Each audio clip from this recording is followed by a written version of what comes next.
unless I believe. The following is a presentation of Eagle Radio and KINA Sports. Trojan basketball is on the air. This is Countdown to Tip-Off for Southeast of Saline basketball on KINA Sports. Coming up, you're going to get a full preview of area games, analysis on this matchup, and keys to a Trojan win. Now let's head to the gym for Countdown to Tip-Off right here on KINA. After a split on the road Tuesday night in Abilene, in which the Southeast of Saline girls won and the Southeast of Saline guys lost to Abilene, Southeast of Saline back at home for just the second time so far this basketball season, and tonight they will take on the Hillsboro Trojans. Hi everyone, welcome into the Purple Palace here at Southeast of Saline. My name is Devin Haney. I'll have play-by-play of tonight's doubleheader of Southeast of Saline basketball. With me on the broadcast will be Tyler Smith. Also producing and engineering back at the KINA studios in Salina is Big Sam Pretty. Live stream video being provided tonight by Brian Dennett on the camera, courtesy of our friends at Assyria Oil and Hardware.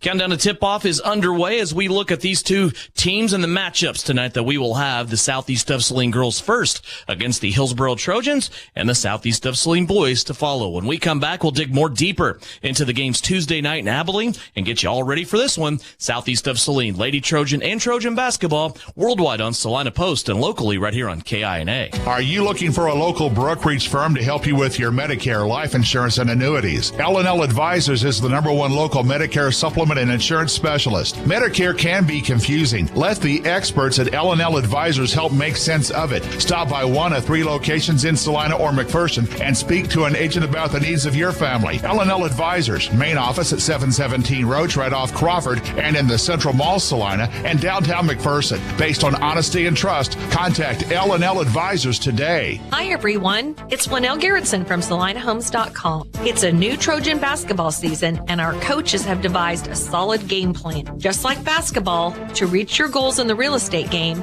we need to have a dynamic game plan. I enjoy working with many of our Trojan supporters in all aspects of real estate. Upsizing, downsizing, investments, town or country. One call to me and we will get your personalized game plan ready to win. Go Trojans! Buy or sell, call Winnell at SalinaHomes.com. It's the holidays, the most glorious time of the year. Friends and family coming to your home to celebrate with dinner, drinks, and that terrible, horrendous smell. What is that? That is your septic system backing up into your home and making your holiday stink. If you haven't had your septic system pumped out and cleaned in the last 3 years, you're asking for trouble. Call Salina Septic Service today, and we will make sure your holiday is jolly and bright. Salina Septic Service, wishing you and yours a very Merry Christmas and worry-free holiday season. Frisbee Construction is a service organization for the commercial grain industry dedicated to giving you the best in planning, the best in quality, and the best of workmanship, and overall the best value for your dollar since 1949. Frisbee Construction specializes in new construction as well as remodel and repair of grain handling facilities throughout the Midwest. Frisbee Construction Company in Gypsum has emergency crews available as needed. For more information, go to frisbeeinc.com. Maybe you don't play quarterback or make the highlight reel. Maybe you're not a high school athlete anymore. But just like an athlete, you can get first-class orthopedic care from Salina Ortho. Their doctors and staff strive to get you back to an injury-free, pain-free life as quickly as possible. Salina Ortho has a doctor on call 24/7 for all orthopedic injuries. So next time you're injured, trust the experts at Salina Ortho. Your voice, your choice, past, present, and future. See them online at salinaortho.com.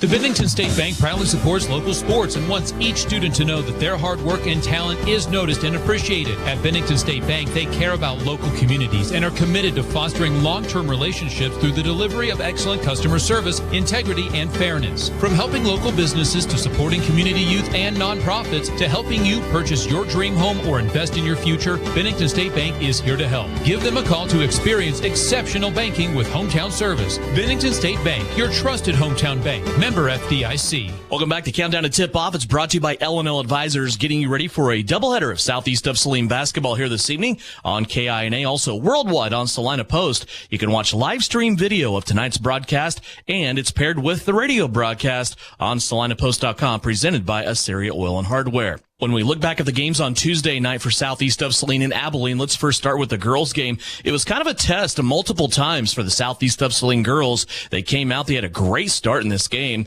actually went on a 14-0 run to end the first quarter and led by 15, 20-5 at the end of the first quarter. Second quarter, though, Abilene kind of found their inside game. They came back. They got this game as close as 8 points at one time, and Southeast of Saline led by 9 at halftime, 25-16.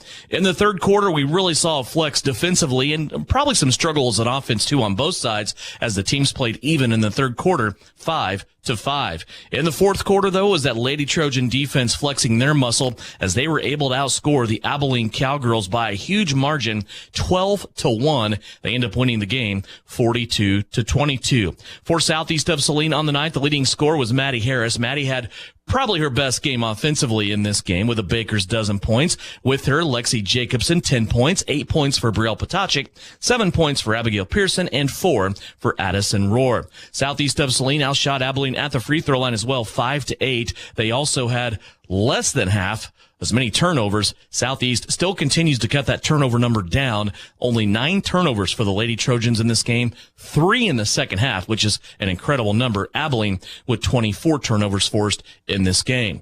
The victory for Southeast of Saline now puts them at 3-1 on a 3-game winning streak. Now as they look ahead to a very competitive matchup here tonight with the Hillsboro girls. Hillsboro on the season, they're off to a perfect start, 4-0. They are also a team that is pretty much primarily intact from last year's team that made a run to state and got 4th in the 2A state tournament. They went a 21-5 overall a year ago. Also keep in mind, a lot of these girls on the basketball team are part of the repeat state volleyball championship team in Class 2A. On the guys' side, Southeast of Saline once again competed but came up short in this game to a state-ranked Abilene team, 64-53. For Southeast of Saline, they trailed by 5 at the end of the first quarter, down by 6 at halftime. Got this game, though, back within 4 late in the third quarter, ended up losing 64-53. Southeast of Saline now 1-3 on the season, and their schedule eases up just a little bit tonight. They've been in that gauntlet of playing state-ranked teams, and it will relax just a little bit tonight. They will have a 1-3 Hillsboro team across the gym from them. They're coming off of a 5-point loss on Tuesday. This Hillsboro team looking for a win, as is Bryson Flax's squad here tonight. It's a doubleheader of Southeast of Saline basketball. When we come back, we'll dig more into this girls contest, have starters for you and the tip as we get underway here from the campus of Southeast of Saline. Countdown to tip-off is brought to you by L&L Advisors as we get ready for action here on KINA. Are you looking for a local brokerage firm to help you with your Medicare, life insurance, and annuities? L&L Advisors is the #1 local Medicare supplement and insurance specialist. Medicare can be confusing. Let the experts at L&L Advisors help make sense of it. Stop by one of 3 locations in Salina or McPherson and speak to an agent about the needs of your family. L&L Advisors, main office at 717 Roach, right off Crawford, and in the Central Mall, Salina, and downtown McPherson. Based on honesty and trust, contact L&L Advisors today. Knopf Auto and Truck Accessories. Everything to bling out your ride in one place, including top quality lift kits, wheels and tires, bumpers, Jeep accessories, fender flares, bed covers, bed liners, step bars, even custom painting. Knopf Auto is the and soil dealer and has many synthetics and filters in stock. Visit Knopf Auto on Facebook for specials, great ideas, and let them make your truck stick out in a crowd. Knopf Auto and Truck Accessories, supporting the Southeast of Saline Trojans. Winter travel can be treacherous if your tires are worn out. Stay safe with an inspection at Commercial Tire Company. Cold weather also drops the inflation in your tires. Get them checked today to avoid losing grip or damaging your tires. Commercial Tire will help keep you safe. For repairs that aren't tire related, our automotive and diesel mechanics will fix it right the first time. Commercial Tire Centers, West Crawford and North 9th, Salina. Commercial Tire Centers, where service is everything. Visit Vernon Jewelers in downtown Salina, where our service is superior and we have something for everyone on your holiday shopping list. Don't miss our holiday sale going on now. Receive 20% off store-wide on hundreds of fine pieces and surprise someone special this year. See our new line of pet jewelry imported from Italy. Choose one of our American Darling purses made right here in the USA. Shop Vernon Jewelers in downtown Salina. It's the little things that matter since 1884. The Trojans are experts in precision passes, and Everhart Precision Ag are your experts in grid soil sampling. Everhart Precision Ag does all the sampling and data analysis in-house, keeping it local and close to the farm. They're also your local channel seedsman, selling all seeds with an emphasis in corn and soybeans. Trust Matt Everhart and Lane Hensley at Everhart Precision Ag, serving Saline, Dickinson, McPherson, and Ottawa counties, and also supporting southeast of Saline Trojans. For more information, visit everhartprecision.com. When does normal acute pain become abnormal chronic pain? Chronic pain can be one of two types, nociceptive and neuropathic. Each type differs based on what causes it, what it feels like, and what treatments may relieve it. Neuropathic pain can often be managed by a therapy called neurostimulation or spinal cord stimulation. If you suffer from chronic pain, ask your primary care physician for a referral to the Salina Pain Clinic. Our pain specialists will discuss the right options to manage your pain. Online at salinapainclinic.org. This is Trojan Basketball on KINA. Welcome back into the campus of Southeast of Saline High School. Devin Haney along with Tyler Smith. Countdown to tip-off is brought to you by L&L Advisors. Other games going on around the area today. Wrestling today in Abilene. That's where the Southeast of Saline Wrestlers are. Good luck to them all day long today. Also in the NCAA tonight, basketball, Beloit is at Ellsworth. Minneapolis is at Republic County. Sacred Heart is off tonight. Of course, they will be here on campus to play Southeast of Saline coming up on Monday. Other area games, Abilene is at Concordia. Salina Central is at Arc City. Salina South is at Derby. Marysville is at Chapman. Garden Plain is at El Saline. And Wichita Independent visits Bennington. Last night, a couple of scores on the girls' side. Cheney beat Bennington 44-13, and El Saline beat Belle Plaine 49-34. We'll keep you up to date on the games going on tonight as we go along through our doubleheader of Southeast of Saline basketball, courtesy of the Bennington State Bank scoreboard. Southeast of Saline's Booster Club is bringing you live coverage to showcase exceptional student activities and build that purple power. It is always a great day to be a Trojan. And you can say that on either side of the scorer's table today. Tyler Smith is the Hillsboro Trojans visiting, take on Southeast of Saline's Trojans. Let's look back at the game on Tuesday for Southeast of Saline. 42-22, the final score. Wasn't that easy, though, for Southeast of Saline. They built a big lead off a 14-0 run at the end of the first quarter. They led 20-5. Abilene, though, found their inside game in the second quarter, trimmed that lead down to 9.5, and then continued on a little bit early on in the third quarter, got that Southeast of Saline lead all the way down to 4, but then Southeast responded back with another 14-0 run, their second one of the night, and won 42-22. I feel like looking back, this was a game where Southeast was pressed and they were tested on a couple of different occasions, and they responded well. They were, yeah. It came out 20-5 after the first quarter. And you're just thinking this is going to be an easy night. And then all of a sudden, things just aren't going their way. And things aren't going right. And all of a sudden, Lexi gets in a little bit of foul trouble. You have to pull her out. And you have to kind of play a different style of basketball. And I think that's what made Tuesday night such a good moment for the Trojans. It's such a good test is because you had to battle through a couple of different things. Big lead, all of a sudden the lead's cut down, but then you extend it and you end up winning big. But like you said, it doesn't look that comfortable. The game didn't feel as comfortable as the big score looks like. We saw some things happen. We got some people minutes, and I think that's going to be huge tonight because this Trojans team is going to be a tough bout for Southeast of Saline. Patty Harris led the scoring, 13 points as she led all scorers, also in double digits. Lexi Jacobson with 10. Brielle Potachik with 8, 7 for Abbott Pearson, and 4 for Addison Rohr. I thought Addison Rohr played well in this game. Also, Sutton Douglas had big minutes in this game. Reagan Duran continues to play big minutes off the bench. And you're right, I think there were some key minutes in there for some young ladies that are coming along, right? We always talk about the big three at Abbott, it's the big four, and then it's kind of who's going to come along and help after that. And I think we saw some of that going on Tuesday at Abilene. Without a doubt. And every single minute that these girls get, like a valuable time, is you just can't, quantify like how much that means to everybody. And, you discuss the big three, then throw Ab in there as the big four. But we continue to be impressed with just the dirty stuff that Addison Rohr continues to do. Mm-hmm. Sutton Douglas comes in and just provides the strength that you need down low. When we've seen her do some things from the perimeter as well, and then you got Reagan Duran, kind of a change of speed. And I think tonight that's going to be a lot of fun watching Duran.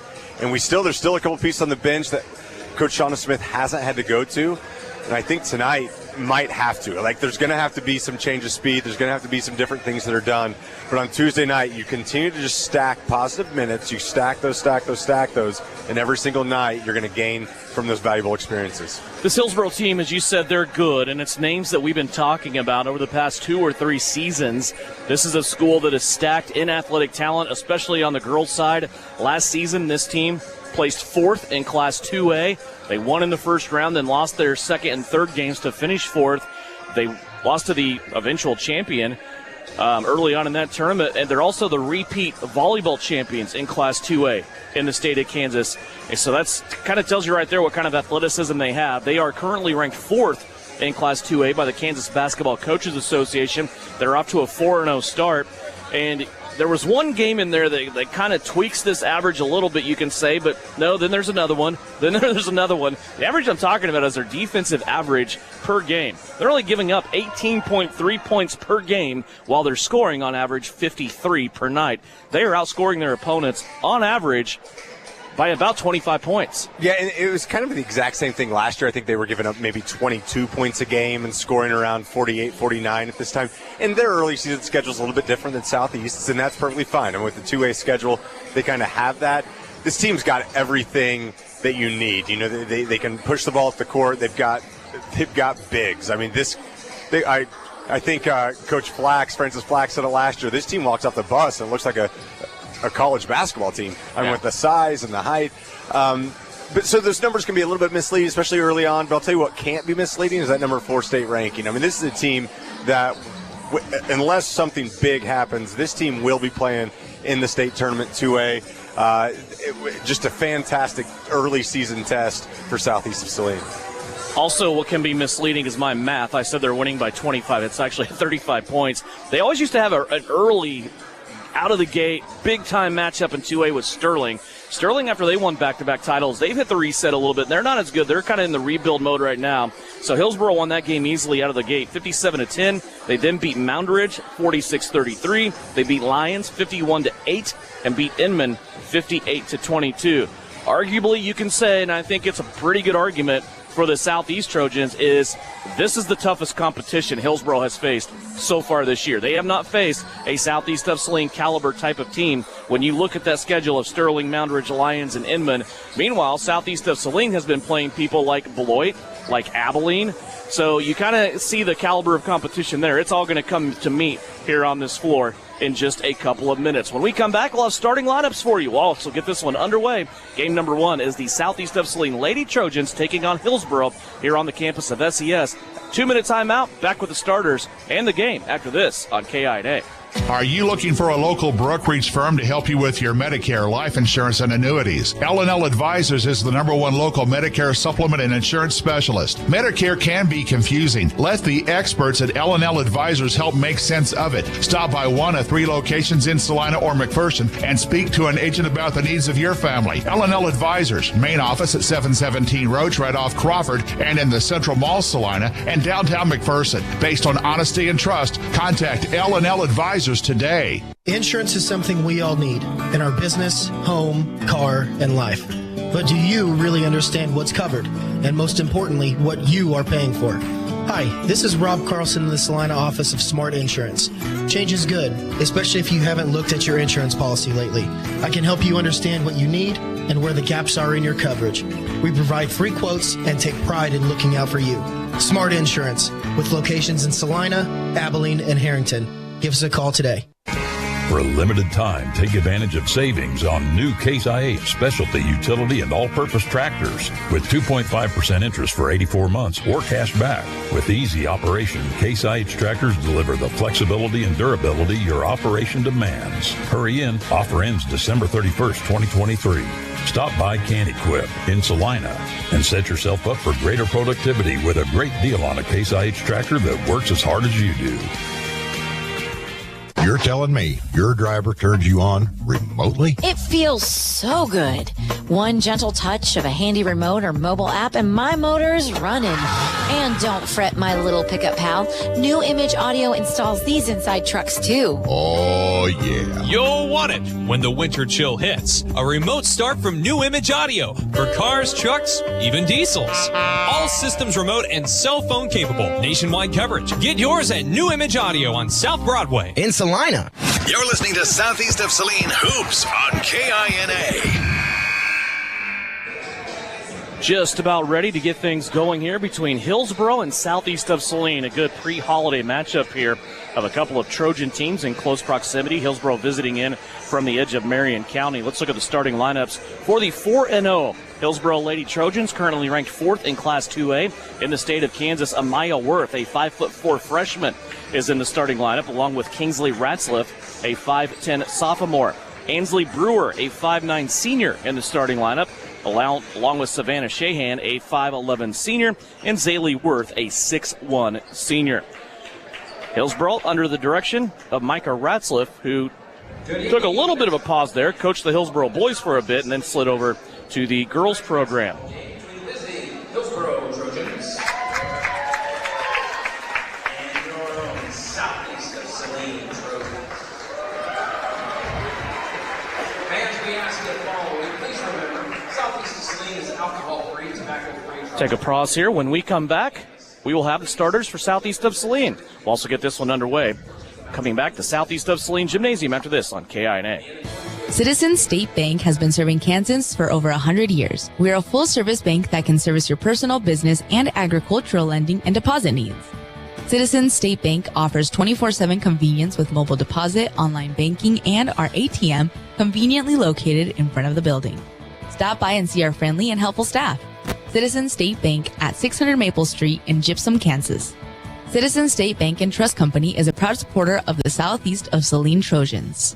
The Southeast of Saline School District has a long-standing reputation for excellence. This excellence in public education has been a source of great pride and one of the factors contributing to the quality of life in our community. The Southeast of Saline Education Foundation works in partnership with the USD 306 School District and the community that it serves to maximize student potential, thereby creating a lasting legacy, not only for our children, but for our community. The Southeast of Saline Education Foundation salutes the Trojan Sports Program. Your husband is pretty handy to have around. He makes the world's best mac and cheese. He's in the Tickle Monster Hall of Fame. And he can teach anyone how to throw strikes. But a busted pipe and a basement full of water? Honey, I think we need a plumber. Is a little out of his league. That's where a homeowner's policy from Shelter Insurance comes in handy. We'll help get your house back in order and your husband back to what he does best. Hey Salina, come see us at the Kelly Kitchener Agency near the intersection of Cloud and Ohio. We want to be your Salina, Kansas insurance agent. Troublesome car repair and everyone has told you it cannot be fixed or it's way too expensive? Try McKim Auto Service in Gypsum, Kansas. They do quick, dependable work and provide the lowest hourly rate in the area. McKim Auto will service your vehicle from front to back and everything in between. They treat you and your car like a friend or even family. McKim Service specializes in engine and transmission rebuild. 701 Maple, Gypsum, Kansas. Wouldn't trust anyone else with my family car. So, if your repair seems grim, remember McKim. Give them a call today to make your appointment. You're listening to Southeast of Saline Basketball on KINA.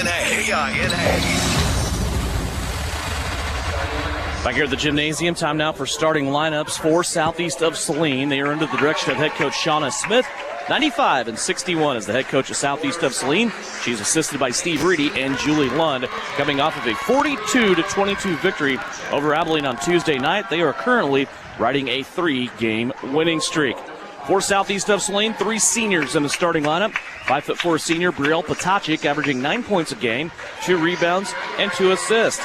Lexi Jacobson, a 5'7" senior, 10 points, 11 rebounds, and an assist per contest. Lexi is the leading rebounder and leading steal taker on this team. Maddie Harris is a 5'6" senior. She's coming off of a season-high 13 points against Abilene. She's averaging 12 points per contest, 4.5 rebounds, 3.5 assists. Maddie is the assist leader on this Southeast of Saline squad. Along with them, junior Addison Rohr. Addie's a 5'7" junior. She scored 4 against Abilene for a new season high. And also in the starting lineup, Abigail Pearson, a 5'7" sophomore. She's averaging 7 points, 4 rebounds, and an assist per game. Southeast of Saline comes in. They put up about 43 points per game. Hillsboro comes in. They're putting up about 53 points a game. Southeast of Saline is allowing about 33 points a game, while Hillsboro is allowing 18 points per game. So look at this contest. It's a heavyweight bout here. Tyler Smith, your New Image Audio keys to success tonight for SES. Well, tonight it's about packing a lunch, right? Like, it's going to get physical. It's going to be ugly. There's a certain age group of us that grew up playing a game called NBA Jam, and there was a team. If you played at the New York Knicks, you had Patrick Ewing and Charles Oakley, and they played just physical. It was 2-on-2. It was a video game, and they destroyed people. And you're going to see that tonight with Savannah Shahan and Zaylee Worth. These two are monsters, 5'11", 6'1". They can both handle the basketball. They can do things from the outside and from the inside. Tonight's the type of game for Southeast to win, someone's going to have to play a great game that we don't even talk about statistically, because they're going to play really good defense. They're going to get loose balls. They're going to create rebound opportunities. Maybe not get rebounds, but they're going to do the dirty work to give Southeast Saline an opportunity tonight. Tonight, like you said, it's a heavyweight bout. You can look at Heston as being a big-time matchup. Game one's always kind of difficult to read. You never know what you're doing. This is big time. You have teams that have scouted each other. Let's get it on. Shahan and Jacobson in the center circle. Hillsboro will win the tip. Visiting team starts out in their maroon jerseys, trimmed in white and gold. Southeast of Saline in their home jerseys for just the second time so far this year, in white, trimmed in purple. Inside, a power bounce going to the goal. Up and scoring is Shahan, and she gets the first 2 of the game on the first offensive possession. Southeast of Saline will have their turn 30 seconds into this game. And we saw Shahan last year, came into the game averaging over 20, and she was pretty quiet during that game. Southeast did a really good job keeping her off the scoreboard, but tonight gets the first 2 points of the game. They get the ball in, Southeast of Saline does, to Lexi Jacobson. She is caught from behind, lost the basketball, and it's going back the other way with Hillsboro. Up top with the ball, Kingsley Ratzliff. Ratzliff now gives it up to Shahan. She'll work her way in the paint, kick it out. Hillsboro gave a look at a three-pointer, but turned it down. Now they'll work it around, ends up on the other side with Worth. Worth holding the ball, being guarded by Maddie Harris. Now a switch there. Pearson will pick her up. Worth trying to back Pearson down into the lower block. Now she'll give it up to Shahan. There's a free throw line look, not taken though by Hillsboro. Ratzliff had it in the keyhole. Good defense here by Southeast of Saline on the second possession. Hillsboro keeping it primarily out beyond the arc. High post to Shahan. Her timer's going off, and a shot goes up, and she's going to score. 3 points for Savannah Shahan. We saw Shahan just breaks loose right there, and all of a sudden there was no Southeast defenders around her. I think they're so busy helping down low. Shahan wide open from 20 feet, and she drills it. 5-0 start here for Hillsboro. Southeast of Saline hasn't got a shot up yet. 6:16 left to go. Here's a three-pointer. Maddie Harris, that one's blocked. Ends up coming off on the carom in the lane, taken by Hillsboro. Here come the Lady Trojans from Marion County back down the floor. Working on the right-hand side. Now an elbow jumper. Shahan's up and good. Shahan has all 7 of the Hillsboro points to start this game. We're 2 minutes in. 7-0 Hillsboro. Pearson with it on the right wing. Now to Harris. Harris over back right to Pearson. Pearson wants to drive, goes baseline. Her ball is caught on a deflection. Potachik picks it up. Her little 10-foot baseline jump shot won't go. Somebody lost a shoe, and the official making them play on. Unreal. Yeah. There's Hillsboro down low. Worth goes all the way to the right-hand side of the rim. Plays it out on the bounce to Shahan. She finally missed a shot. And now Addison Rohr with the rebound has it deflected as she was trying to hit her outlet, Maddie Harris, and it goes out of bounds. And we're already seeing the length just cause a lot of issues. Haley Worth is all over the place. Zaylee Worth is all over the place. It's one thing to see somebody 6'1" when they're playing in the post, but Zaylee Worth is a perimeter player. She's all over the place, extremely athletic, has already got a block shot, deflected a pass. She's going to be a problem. Here's Addison Rohr inside. She took too much time there. It's stripped away. And now a foul on the open floor called on Pearson.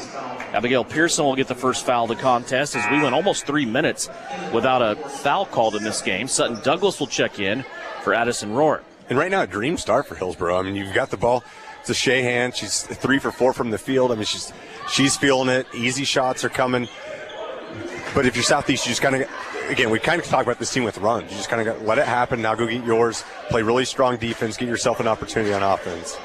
Deep low entry, trying to get it to Worth, isolated in the middle of the paint. Her shot goes up. It is curling around the rim. That's no good. 1 chance, 2 chance, 3 chances. Still can't score. Trying to get the ball back. She does, but she falls down and travels. Well, and Devin, right there, you see Worth with 3 offensive rebounds, and there is no Southeast player putting a body on her. She was just going over everybody. Completely legal play from Worth, doing a great job. At some point, if you're Southeast, you've got to put a body into her. You got to back her down. You got to get that push call on her. You get the foul call on her. Southeast hasn't had a quality possession yet on offense either. They trail 7-0. Here's Harris on the curl, and a defensive foul going to be called on Worth as she went right through the screen of Lexi Jacobson. And that's one thing. You're seeing them stay in the man-to-man defense, and they're extremely long, extremely athletic, extremely strong. You set those screens down. You make sure if there's no talk and no communication, that's an easy foul for an official to call. Harris has it on the inbounds from the sideline. She'll float to the left-hand side of the floor. Now Brielle for 3. Wow. Boy, Southeast needed that one. Big shot, Brielle flexing that muscle a little early here as Hillsboro got off to a 7-0 start. And Brielle Potacek puts a 3-pointer in the cup for Southeast. Halfway through the first quarter, 7-3 our score. Hillsboro now trying to work traffic here against the Southeast of Saline's defense. Over on the right-hand side, Worth has it. She gave it up. Now she gets it back. Skip pass through the defense. Now it's going to go to Ratzliff. Ratzliff comes back. Worth for 3. That's a high-arcing shot. Won't go down. Battle for the rebound. Pearson and also Shahan. It's going to go off Pearson, says the official, and out of bounds. And we've seen Southeast drop into a zone now. Coach Smith was not happy with the way they were playing man-to-man defense. Now they're dropped into a zone. See if that kind of changes the offensive mindset for Hillsboro. Off the inbounds, Worth a little leg kick. She took a couple of dribbles, gave it up. Now it goes inside to Shahan. She lost the basketball, taken away by Lexi Jacobson.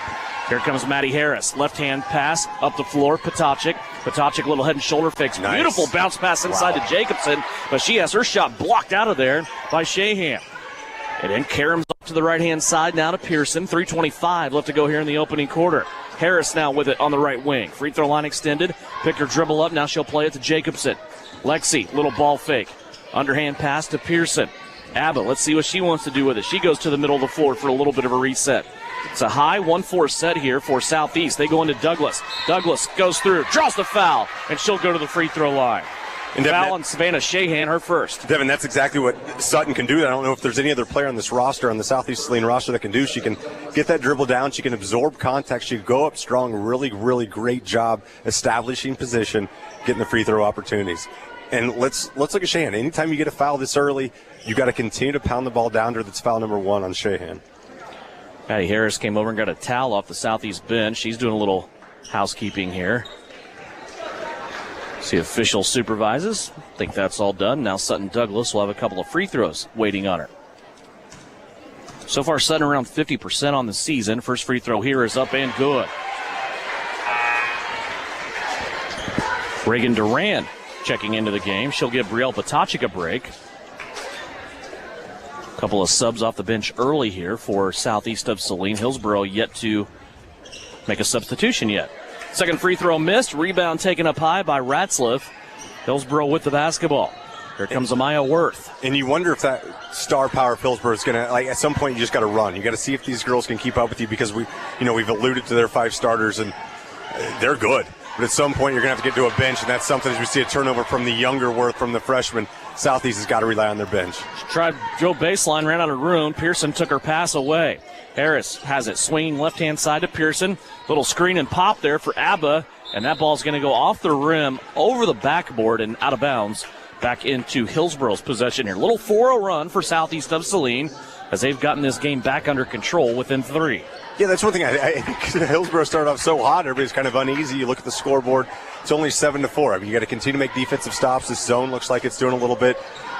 Of course, as I say that, younger Worth, the freshman, drills the 3. But that's a shot you're gonna give up, right? I mean, if you're gonna have somebody beat you, it's gonna be the freshman Worth and not the two seniors in Shahan or the senior Worth. Amaya Worth with that 3. Southeast has it back now, 9-4. Here's a steal. Coming down the floor, Zaylee Worth attacking the right-hand side. Her layup is good. First points of the game for Zaylee Worth. 2 minutes left to go, first quarter. Patty Harris had a loose ball get away from Southeast of Saline. She ran it down, though, and that will bring a dribble across the center court stripe. Right-hand side, Abba Pearson. Now back to Sutton Douglas. Inside, Jacobson. Lexi trying to muscle it away from a double team. Now goes to the rack on the right-hand side. That won't go. Douglas trying to get the rebound. It's going to be a dual possession. Arrow at the table will keep it with Southeast of Saline. Every time Lexi Jacobson gets the ball inside, by the time the ball arrives, she's being doubled. Yeah, she really is. And not only, and it's 6 foot on both sides. Lexi just got to get the ball, either got to look to kick or look to go up immediately. Right now, it's tough selected for Southeast of Saline. Brielle Potacek had about a 20-second rest. She's back into the game. She'll replace Reagan Durant. Harris with it. Skip pass through the defense to Pearson on the left-hand side. Abba dancing. 90 seconds left to go. All the way to the cup. And Abigail Pearson's going to draw the foul. 2 free throws coming up for Abba Pearson as she steps to the line. And it looks like they're going to give that one I thought that was number 2 on Shahan. It is not. It's going to be the first on Jost. Looks like Talia Jost. It's Jost. Pearson's free throw up and good. By the way, apologies for all names. We got 2 Trojans playing. There's 2 Worths you're going to hear a lot about. Like it's going to be it's going to be tough sledding up here as well. Yeah, we're used to it. 2 free throws there by Pearson. 12-6 the score.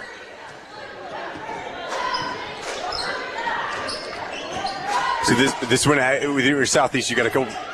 Hillsboro starters on the bench is where you got to attack. You got to go. As you see younger Worth go in, miss the drive, but you really got to attack right now after Southeast. Jost got the rebound. Now Worth comes in. She slaps it away from Southeast, but she was standing on the baseline, and it will go to Southeast of Saline. 66 seconds left to play here in the opening quarter. 12-6, Hillsboro leading by half a dozen as we go inside the minute mark. Addie Harris across the timeline. She'll play it left now to Pearson.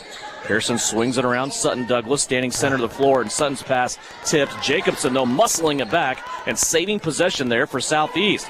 Now Lexi makes a bad pass. Brielle Potacek had to bounce off her hands and into the paint.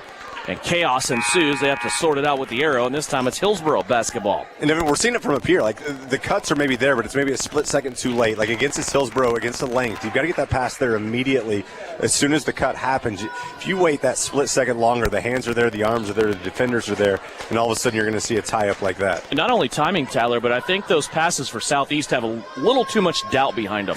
Yes, you're definitely not playing with the confidence that we've seen this team play with. And this is what happens. You just get, you're down 6 in the first quarter. Somehow you got to find that confidence. You got to figure out where it's going to come from. Saley Worth just standing out in front of the scorer's table, dribbling the basketball. She's taking this clock all the way down here. Hillsboro wants to ensure they have at least their 6-point lead going to the second quarter. Clock down to 8. Worth now gives it up, gets it back. 3-pointer on the way. She airballs it. So we wait 40 seconds for that. And I think we'll take that. Yeah. Right? 3 seconds left. We'll see if there's something special drawn up here. If you're going to get the ball in someone's hands, it looks like we might go Potacek. Just going to let it fly. Brielle on the run, lets it go, and it comes up short from three-quarter court, and that'll be the end of the first quarter. Hillsboro off to a hot start. Southeast of Saline coming back. It's 12-6 at the end of the first quarter. You're listening on KINA and watching live stream video free of charge on SalinaPost.com. Brought to you by Assyria Oil and Hardware. When does normal acute pain become abnormal chronic pain? Chronic pain can be one of 2 types, nociceptive and neuropathic. Each type differs based on what causes it, what it feels like, and what treatments may relieve it. Neuropathic pain can often be managed by a therapy called neurostimulation or spinal cord stimulation. If you suffer from chronic pain, ask your primary care physician for a referral to the Salina Pain Clinic. Our pain specialist will discuss the right options to manage your pain. Online at salinapainclinic.org.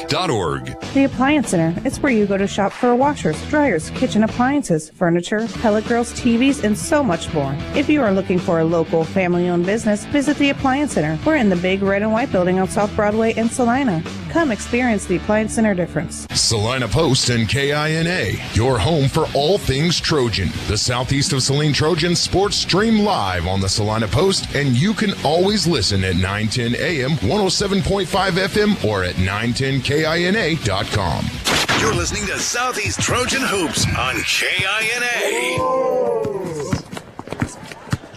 Back here at Southeast of Saline, Hillsboro leading after one quarter, 12-6. Southeast of Saline with the basketball back. What do you think here, Tyler? This is a pretty slow game, really. I mean, I think Hillsboro wants to play slow against Southeast, and so far they're controlling the tempo. Yeah, they really are. And it all comes down to Southeast's defensive rebounding. When we see that they're so successful when they get in transition, right now Hillsboro's just killing all transition opportunities. Worth with the basketball. Southeast came up empty on their first possession of the second quarter. 12-6, Hillsboro with the lead in their road dark maroon jerseys. Here's a near steal by Brielle Potacek. She has a little shoulder bump there with Worth. No whistle, we play through it. Shahan with it. Baseline jumper from 16 in. Boy, she has really been the difference in this game so far. She scored the first 7 points of the game. Now that with that 2-pointer, she has 9. Such a pretty shot. Her mid-range jumper is just, it's really nice. And you see that Zaylee Worth knows where to give it to her. I mean, she pops open on that screen. Zaylee knows to give it to her about 15 feet. Catch, shoot. Easy money for Hillsboro. Harris with it off the curl. She got the feed from Jacobson. Now she'll go back to Lexi. Those two operating on the right wing. Addison Rohr now top of the circle. She'll go back right to Pearson. Pearson crosses over. She gets into the paint. Goes back door to Maddie Harris, who missed the layup, and Hillsboro's going to take it. A beautiful offensive set for Southeast of Saline that comes up empty.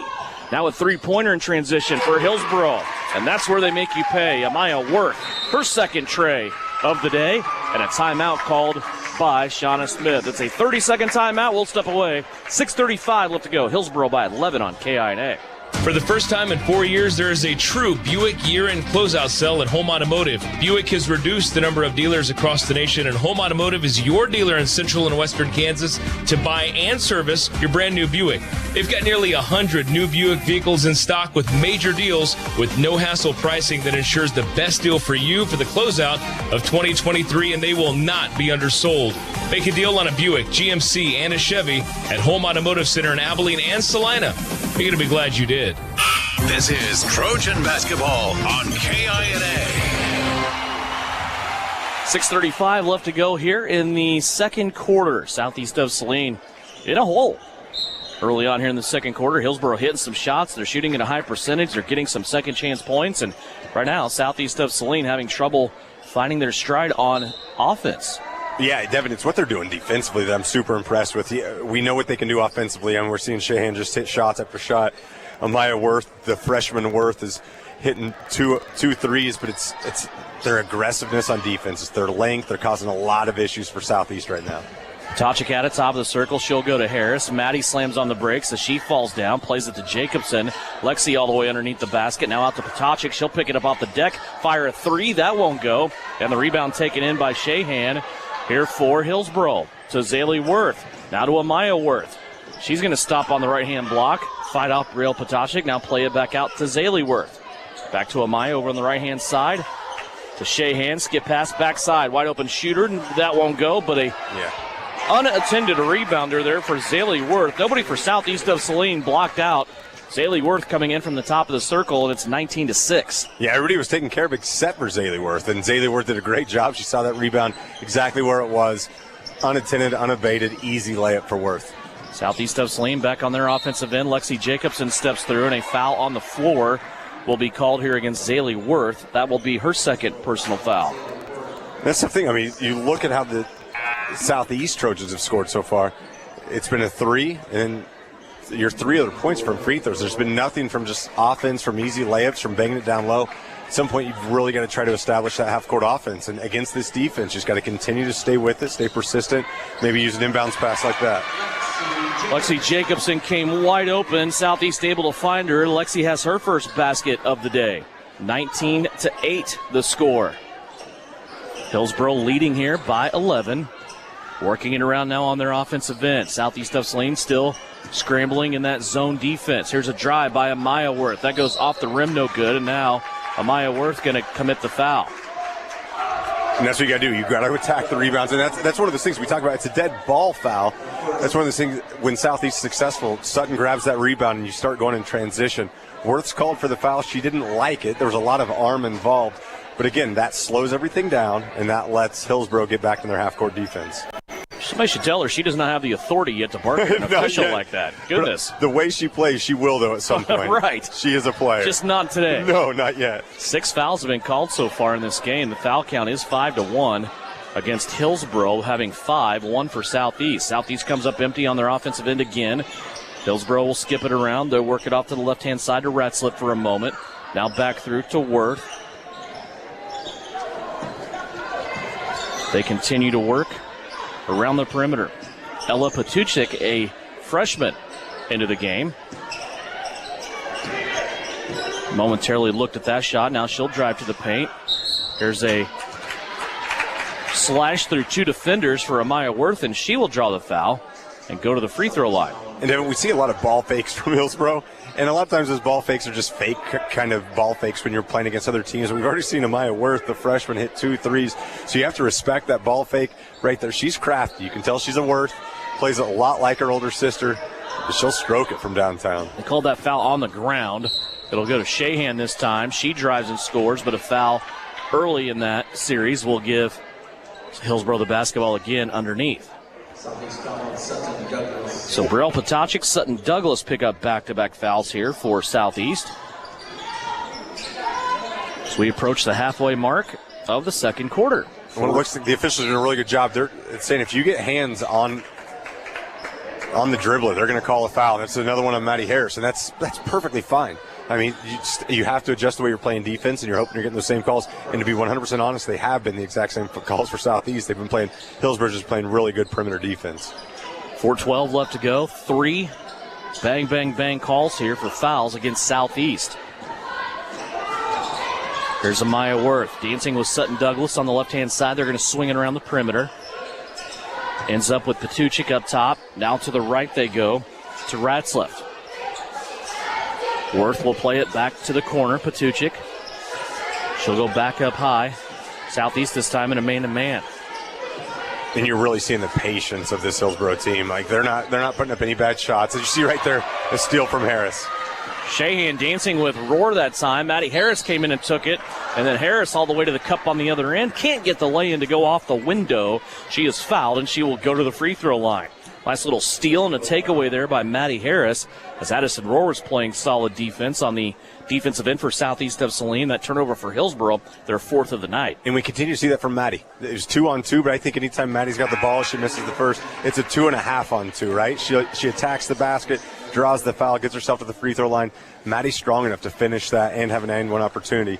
Misses the first. That's something you're going to have to take advantage of tonight. Patuchik on the foul. That is her first. Harris missed the first free throw, got the second one to go. 3 points here in the quarter so far for Southeast of Saline. They still haven't broke double digits. They trail by double digits, 19-9. 3:26 left to go. Hillsboro back on the offensive end. Patuchik stared inside. Now she gives it up, comes up over near side to Amaya Worth. She'll play it back top of the circle. Ainsley Brewer into the game for Hillsboro. Lob pass into Brewer. She's going to stop. Pop can't get it to go. Nothing but white jerseys underneath. Pearson with the rebound. Here comes Abba. Left-hand side, Reagan Duran, who's back into the game for Southeast. She lost her dribble momentarily. Now gets it back to Maddie Harris, who gets in the paint. Leaner off the window is good. Maddie Harris with 3 points here in the quarter. Yeah, Harris saw a little crack in the defense right there. Exploded to the basket. Great finish from the senior.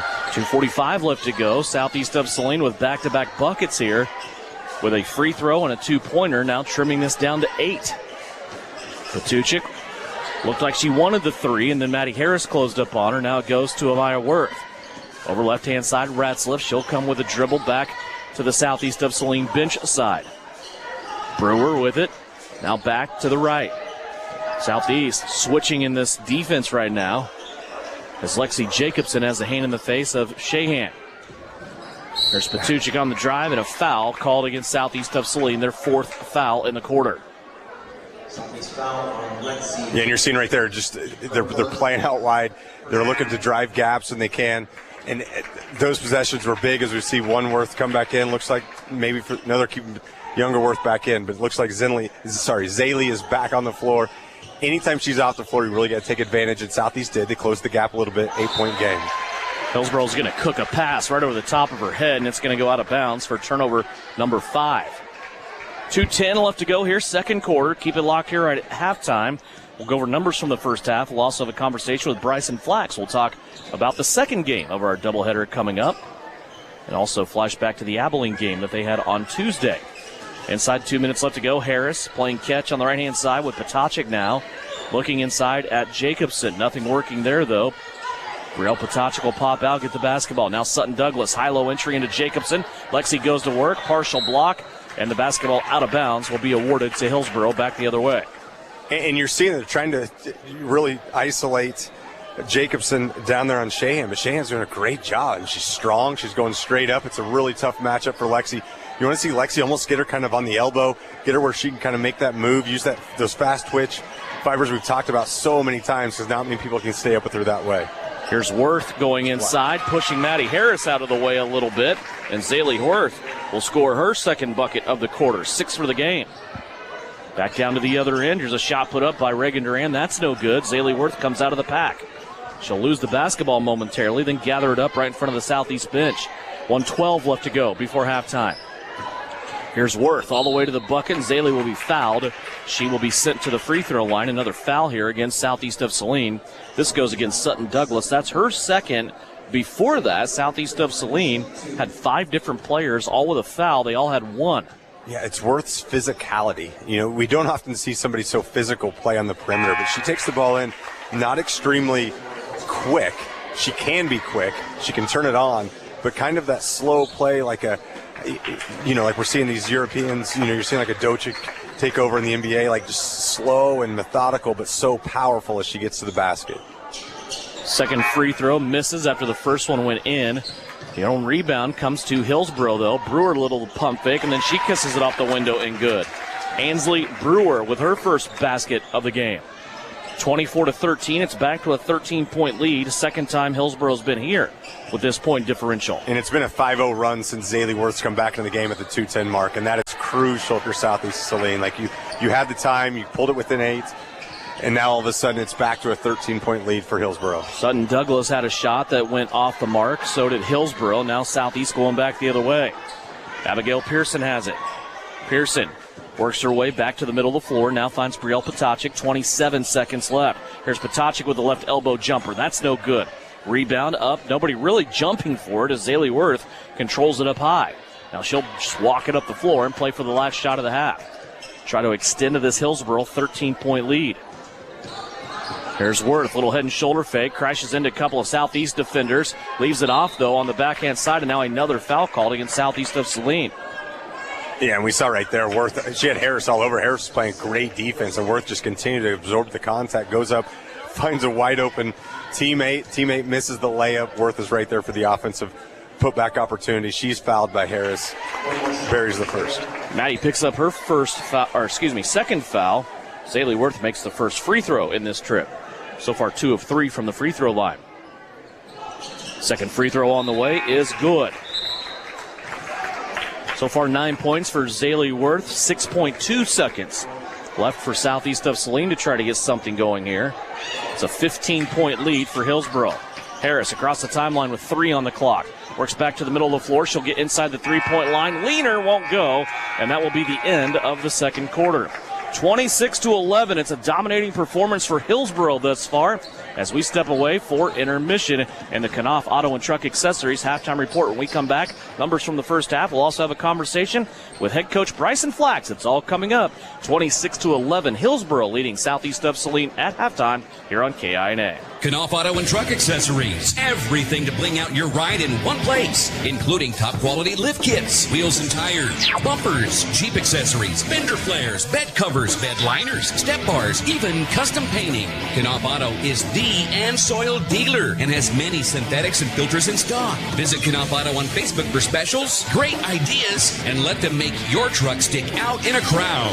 Knopf Auto and Truck Accessories, supporting the Southeast of Saline Trojans. Hi everyone, it's Flanell Garrettson from SalineHomes.com. It's a new Trojan basketball season and our coaches have devised a solid game plan. Just like basketball, to reach your goals in the real estate game, we need to have a dynamic game plan. I enjoy working with many of our Trojan supporters in all aspects of real estate. Upsizing, downsizing, investments, town or country, one call to me and we will get your personalized game plan ready to win.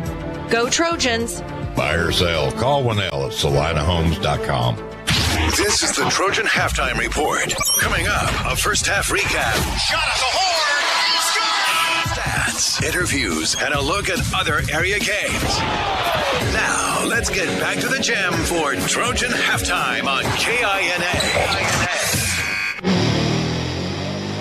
Halftime of the girls contest, Hillsboro right now dominating this game, 26-11. They go into halftime with their biggest lead of the night. They've led by 13 a couple of times. They went to 15 right before the break there at the end of the second quarter. Time now as we step away from the girls contest and our chance to look at the second game of our doubleheader tonight. That's the Southeast of Saline boys. They will take on, of course, the Hillsboro Trojans. And our conversation with head coach Bryson Flax brought to you by Frisbee Construction.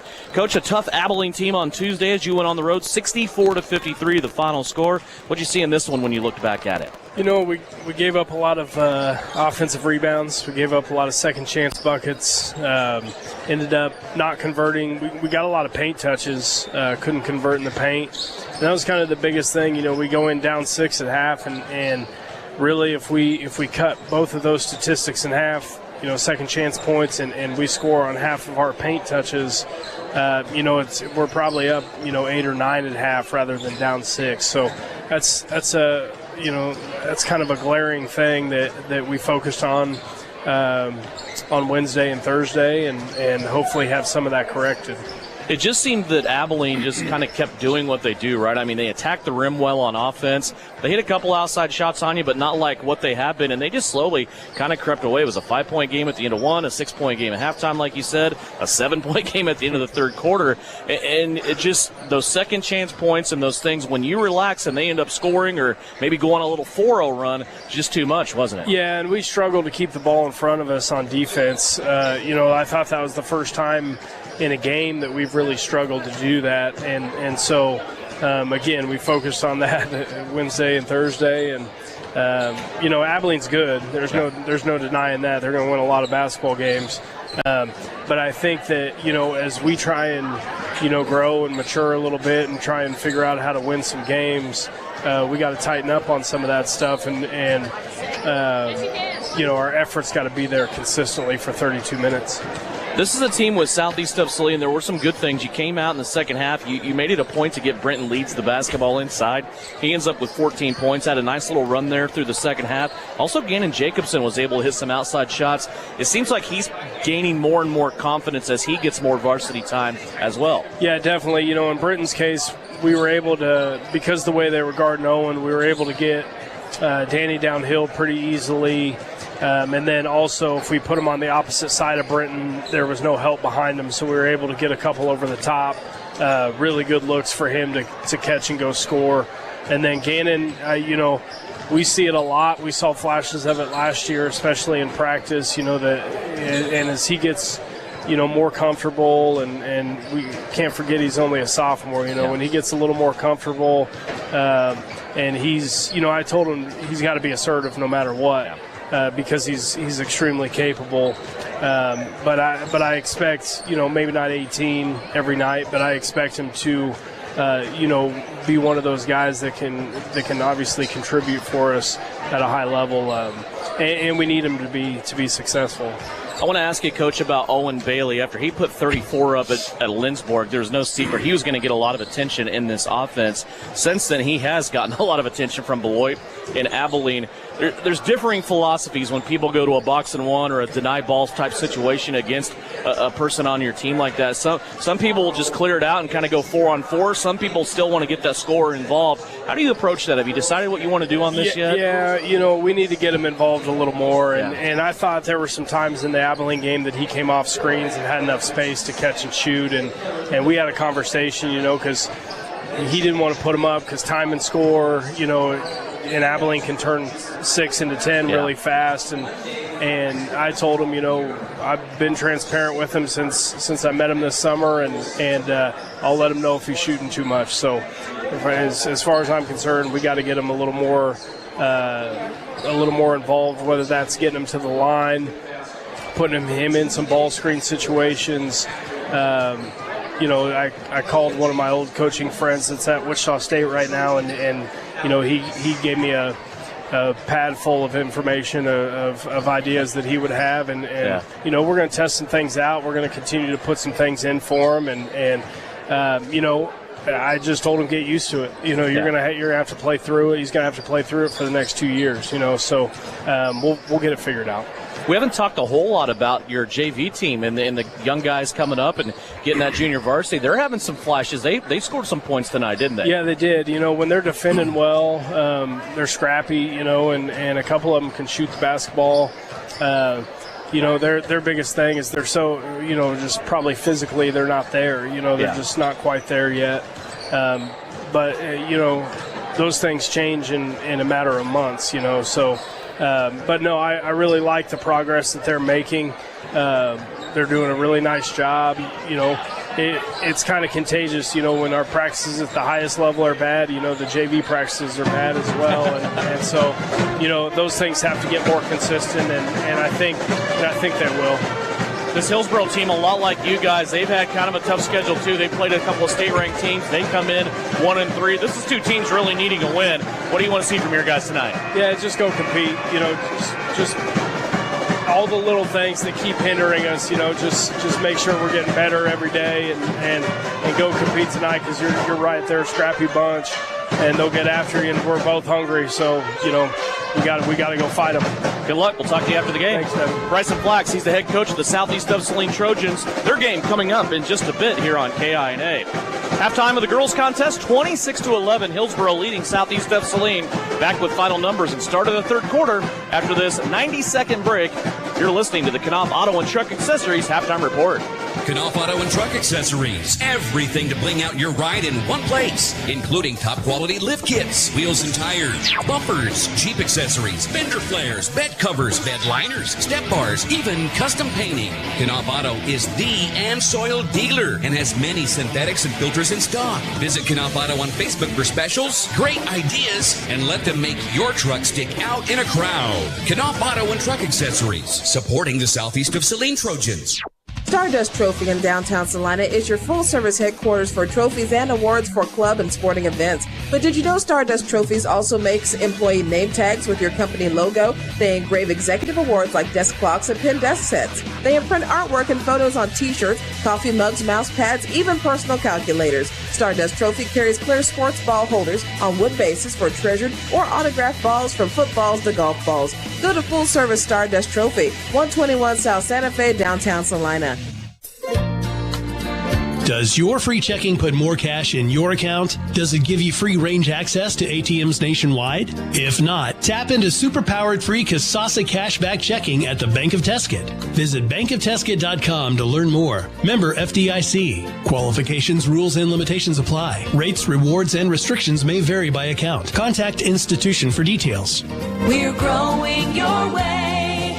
We're the Bank of Tesket. This is Trojan Basketball on KINA. Back here just about ready for third quarter action. Devin Haney, Tyler Smith back 26-11. Hillsboro leading Southeast of Saline. Halftime of the girls contest. So far for Hillsboro, they're being led by Savannah Shahan, Zaylee Worth. No surprise there. They each have 9 points at the break. 6 for Amaya Worth on 2 3-pointers. 2 for Ainsley Brewer, Southeast of Saline. 3 for Brielle Potachik. 3 for Maddie Harris. 2 for Lexi Jacobson. 2 for Ava Pearson. And 1 for Sutton Douglas. Southeast of Saline, 4 of 6 from the free throw line. Hillsboro, 3 of 4. Not a lot of turnovers in this game. Hillsboro has 5. Southeast of Saline has 3, but yet a 15-point gap at halftime. Tyler, your thoughts on that first half and what can change here in this second? You're going to have to rebound and get out and go. I mean, you got to score points in transition. You got to beat this team down the floor, and that's been a problem. They've had so many second chance opportunities. And you're kind of at the point of the game. It's 26-11. You got to have some things go right for you. Someone's got to get hot. You got to stick with what you do, though. You got to play really strong defensively. You got to create some turnovers, limit Hillsboro to one shot, grab boards, and get out and go. Let's see how it works.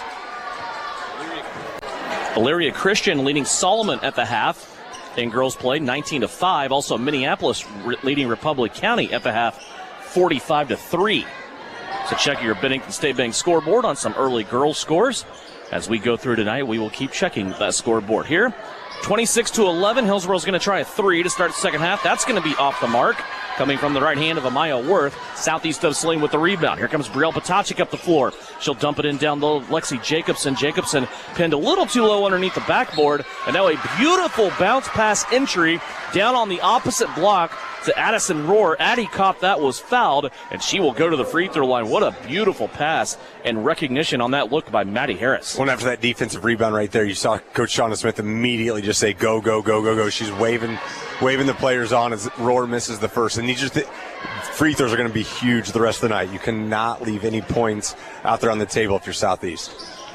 Addie misses the first free throw, makes the second, 26-12. Yeah, I just really feel tempo is southeast of Saline. The quicker it is, the more to their advantage it is. And somehow you got to change the complexion of this game, because right now it's just kind of, you and I talked about it, just kind of at halftime, it's like somebody just told these girls, let's just go get a light workout in and not really sweat too much tonight. Without a doubt, and if you want to play X's and O's with these two teams, sorry to say it, Hillsboro's going to win 9 times out of 10. I mean, they've got big, strong players. They're very well disciplined. You got to make the game kind of dirty, as we see a turnover right there. Maddie Harris, wide open layup. Maddie got the tip. It went off a Hillsboro hand into the backcourt. She chases it down, and she is going to take the 6th Hillsboro turnover and coast in for a layup. Harris has 5. In the kind of Southeast Saline football, we see how many times Daniel Kerr is so great when it's off script, and that's where I think Maddie Harris, Lexi Jameson, Brielle Potacek, Abigail Pearson, I mean, these girls play so well off script, and a play kind of breaks down, and they can just go to work and get dirty. And the biggest compliment of it, that's when things go well for Southeast. Shahan inside. She missed the shot from 10, floating away from the basket. Rebound, Southeast. Lob pass over the top. Brielle Potacek, high arcing 3, can't go down. It clipped the rim, then landed kind of dead right in the middle lane, and that's where Hillsboro's going to pick it up. Zaylee Worth tried to go to the hole, put her shoulder down, and Brielle Potacek strips it away. Up the floor, Jacobson! And they led Lexi just a little too much. Brielle looking to lead her into that layup. Just couldn't make that connection. It went off Lexi's right hand and out of bounds. And you wonder, we talked about the scores, we talked about the blowouts that Hillsboro's had. You wonder how they're going to play this now facing the zone. Do they continue to play, or do they start, taking the air out of the ball? It looks like they're still going to look to score, but at some point, if they look to do that, it's going to play right into Southeast's hands. Back inside, Shahan, middle of the paint, missed another shot as she was bothered there by Southeast defense. Rebound, Southeast. Here comes Maddie Harris, all gas, no brakes, leans into the window, can't get it to go. Rebound being batted around a little bit there. Addison Rohr had the position, but she didn't make the effort to block out, and it's going to be kept by Hillsboro, but then they fall to the floor, and the arrow will lean it to southeast of Saline. And we've said it a couple times already in this game. Like, Southeast has position, but just not getting that body into him. Maddie Rohr had good position, just didn't put the body into him, and all of a sudden, it's a jump ball situation, which is great that Southeast has it. That means the next time you won't. If you get that offensive rebound, you put a body in somebody, you're going to get the next arrow. You said it. This team, when they get off the bus, they look like a junior college team. They are that long and that tall. And, boy, that's how you get girls like that in foul trouble. You box them out. Here's Pearson now on the drive to the baseline. Lots of contact. Lost the basketball. Nothing happening there.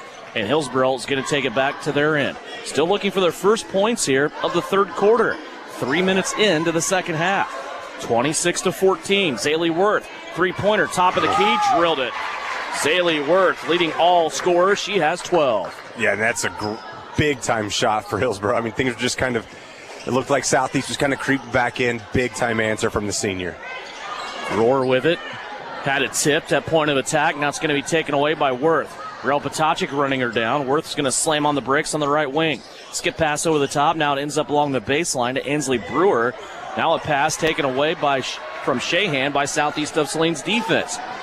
Lanes up with Jacobson on a layup on the right-hand side. You can feel the tempo gradually starting to quicken here, and it's definitely rewarding southeast of Saline. You can, and I think there's been some beneficial calls. There's been some really good defense from Southeast. There's been some questionable calls that maybe Hillsboro's not happy with. It gone Southeast way, and you're starting to see Southeast feed off of that. Here's the drive by Worth, the kick out. Now she gets it back, wants to go baseline, and a little bump foul there is going to be called on Addison Rohr.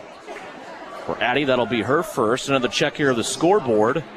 It shows us that Salina South's girls right now trailing Derby 28-16. A 30-second timeout called by southeast of Saline. We will keep it right here. Continue to check that Bennington State Bank scoreboard. Other scores of interest, Beloit on the girls' side at halftime. They're leading Ellsworth 23-15. Told you about Minneapolis and Republic County 45-3 at halftime. Salina Central leading Arc City by 1 at last check. That's a check of the Bennington State Bank scoreboard. Also, another one that just popped in, Concordia leading Abilene at halftime of the girls' game, 27-17. Good start here, Tyler, for the Southeast girls. Hillsboro has that 1 3-pointer, but other than that, it's been all southeast of Saline. Yeah, you don't even need to. And like you said, it's that momentum. That's what you got to get going. Now we're starting to see the gym fill up a little bit with the boys' game coming in later. The band is here. You really got to feed off that. You've really got to get this crowd into it and see if you can get them to kind of be your sixth man. Here's a 3-pointer by Amaya Worth. That's no good. Brielle Potachik has the rebound for southeast of Saline. 13-point lead for Hillsboro. Pearson has it on the right-hand side. Jacobson leaning into Shahan, trying to get the ball down low. Southeast can't get it to her. Now Maddie Harris drives on the left-hand side. She is bumped and steps out of bounds on the baseline. Second turnover of the half for Southeast. Yeah, it's just the defensive angles that Hillsboro takes right there. I mean, it might have been the younger Worth, I think, that kind of cut Maddie off. Maddie didn't have a lot of room. She had a great vision to kind of get that pass to Jacobson. It was just a step too late. She already had her left foot out of bounds. Good defense from Hillsboro. 29-16. Hillsboro with the lead in the basketball. Ella Patuchik back into the game for the visiting Trojans from Hillsboro. She has it top of the circle. She'll play it in the corner now to Amaya Worth. Now back to Patuchik, down to the baseline, and wide open inside is Shahan. Savannah Shahan got a touch pass from Zaylee Worth, and she's able to score, now with 11. Devin, you can just see Worth's head always working on the offensive and defensive side. I mean, not only is she 6'1", she's another coach out there on the court. Great job from Worth to kind of understand the entire offensive system right there. Abba Pearson traveled with the basketball, got 2 hands on it momentarily there.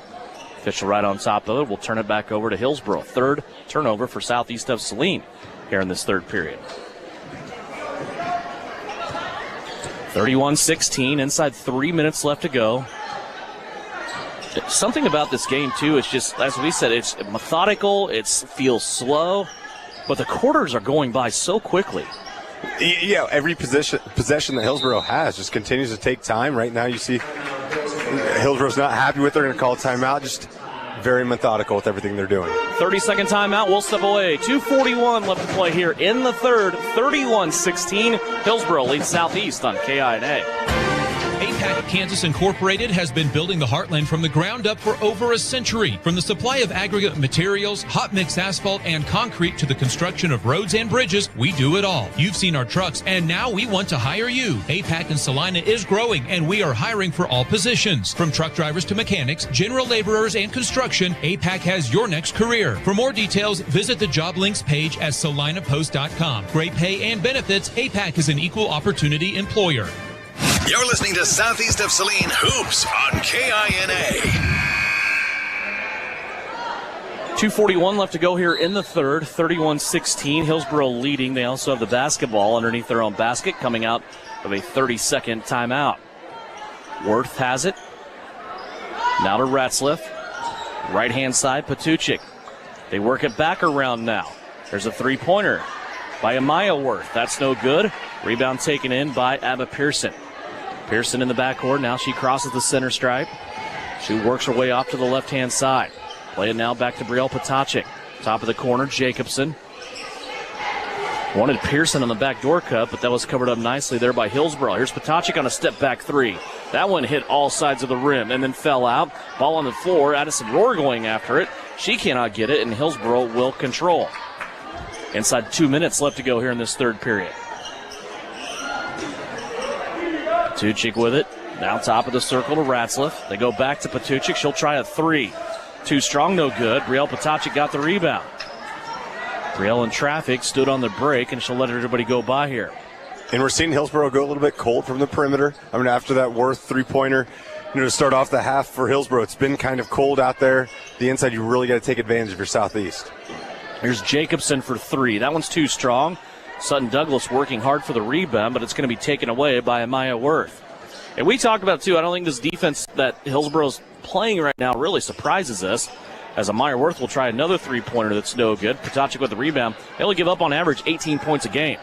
Yeah, and you can see why. I mean, you talk about the schedule they kind of played beforehand, but now you're seeing Southeast just kind of get out of rhythm, take a lot of bad shots. Abba airballs the three, but it looks like Lexi's in the great spot right there for the offensive rebound and the putback. Great pass there by Pearson. There you 6 go. points now for Lexi Jacobson, 31-18. 1 minute left. If you're Southeast, you got to do some good things here to translate over into the fourth quarter. Hillsboro with an open three on the left-hand side. Too strong, no good. Ball being batted around. Hillsboro will keep it on their offensive end. Back into the paint. Shahan, she'll kick it back out. 38 seconds left to go. Zaylee Worth, she wants to go underneath the rim, puts a shot up, misses everything, and Maddie Harris will bring it out. Half a minute left to play here in the third quarter, 31-18. Well, you'd love to get a score here if you're Southeast of Saline. Make this lead manageable. Clock down to 20. Harris will run a clear out once Potocnik. That pass will lead Brielle out away from the three-point line. Now skip over the top. Brielle has it on the way. That three-pointer can't go down. Douglas fighting for the rebound. Zaylee Worth will control across the timeline the other way with 5. And she's going to bump into Maddie Harris, and that will be foul number 3 for Maddie Harris. Yeah, and again, it was just Worth's experience. She knew that she had Maddie in a bad spot. And instead of trying to drive by her, she kind of barrels right into her. And a great heads-up play from the senior. Worth gets the third foul on Harris. 31-18 with 4 seconds left. Addison Rohr's going to check in for Maddie Harris here.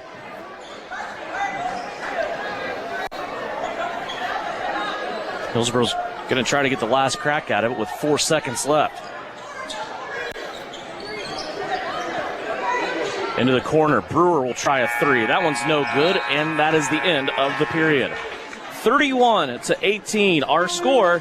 Fourth and final quarter coming up after this. You're listening on KINA and watching live stream video free of charge on SalinaPost.com. Brought to you by Assaria Oil and Hardware. Citizens State Bank has been serving Kansans for over 100 years. We are a full-service bank that can service your personal, business, and agricultural lending and deposit needs.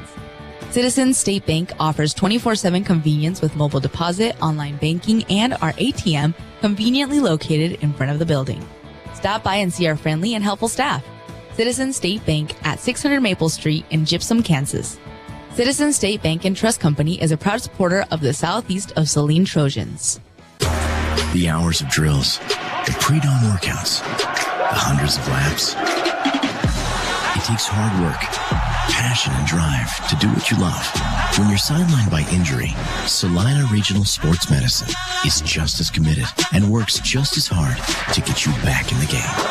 Salina Regional Sports Medicine, 785-452-7366. SalinaRegionalSportsMedicine.com. You're listening to Southeast of Saline Basketball on KINA.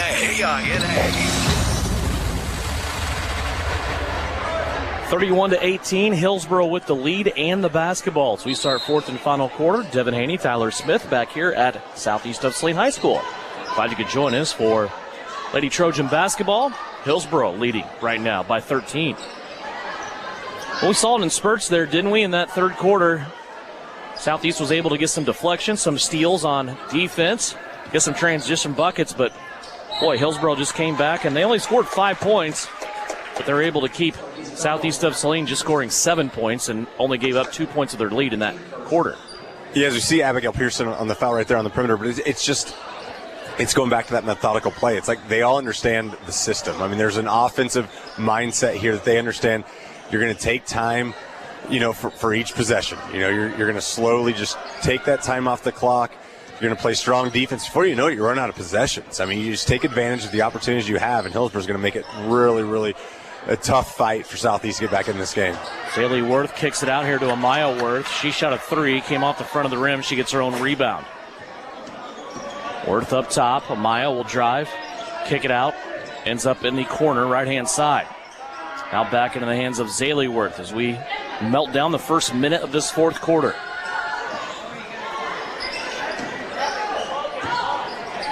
There's Zaylee Worth now driving, trying to finish with the left hand. That won't go. Addison Rourke cleans it up for Southeast. Here comes Maddie Harris back the other way. Center of the floor, looks over her shoulder, sees Pearson trailing. Now she'll settle into an entry pass here for Jacobson. Out to Pearson. She'll try a three. Baseline, that's an air ball, no good, but Rohr with the rebound on the other side.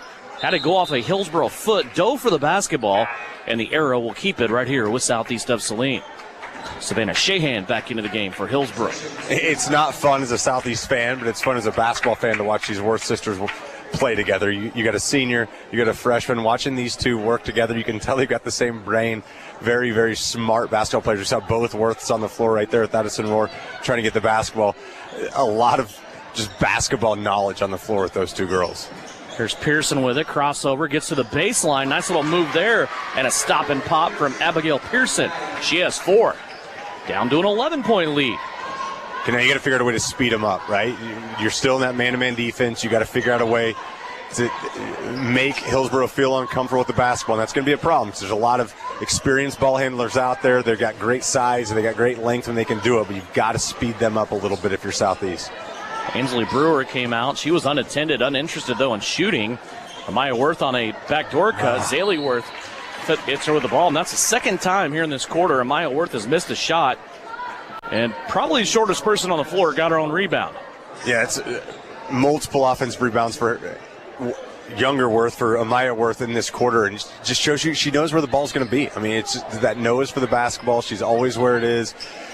Gosh, 4 more years of that. That's not fun for the opposition of Hillsboro. Zaylee Worth with it. Addison Roar guarding her, arm's length away. Now back to the center of the floor to Amaya Worth. 5:35 left to go here in the fourth quarter. 31-30, and now a bump foul is going to be called here on Lexi Jacobson. That is her second foul of the night. Yeah, and it looked like Lexi was in the right spot. The hands just weren't. Her body was, and she just has those hands out. She's there to she's established defensive position, but her hands kind of got in the way. Easy foul for the officials to call.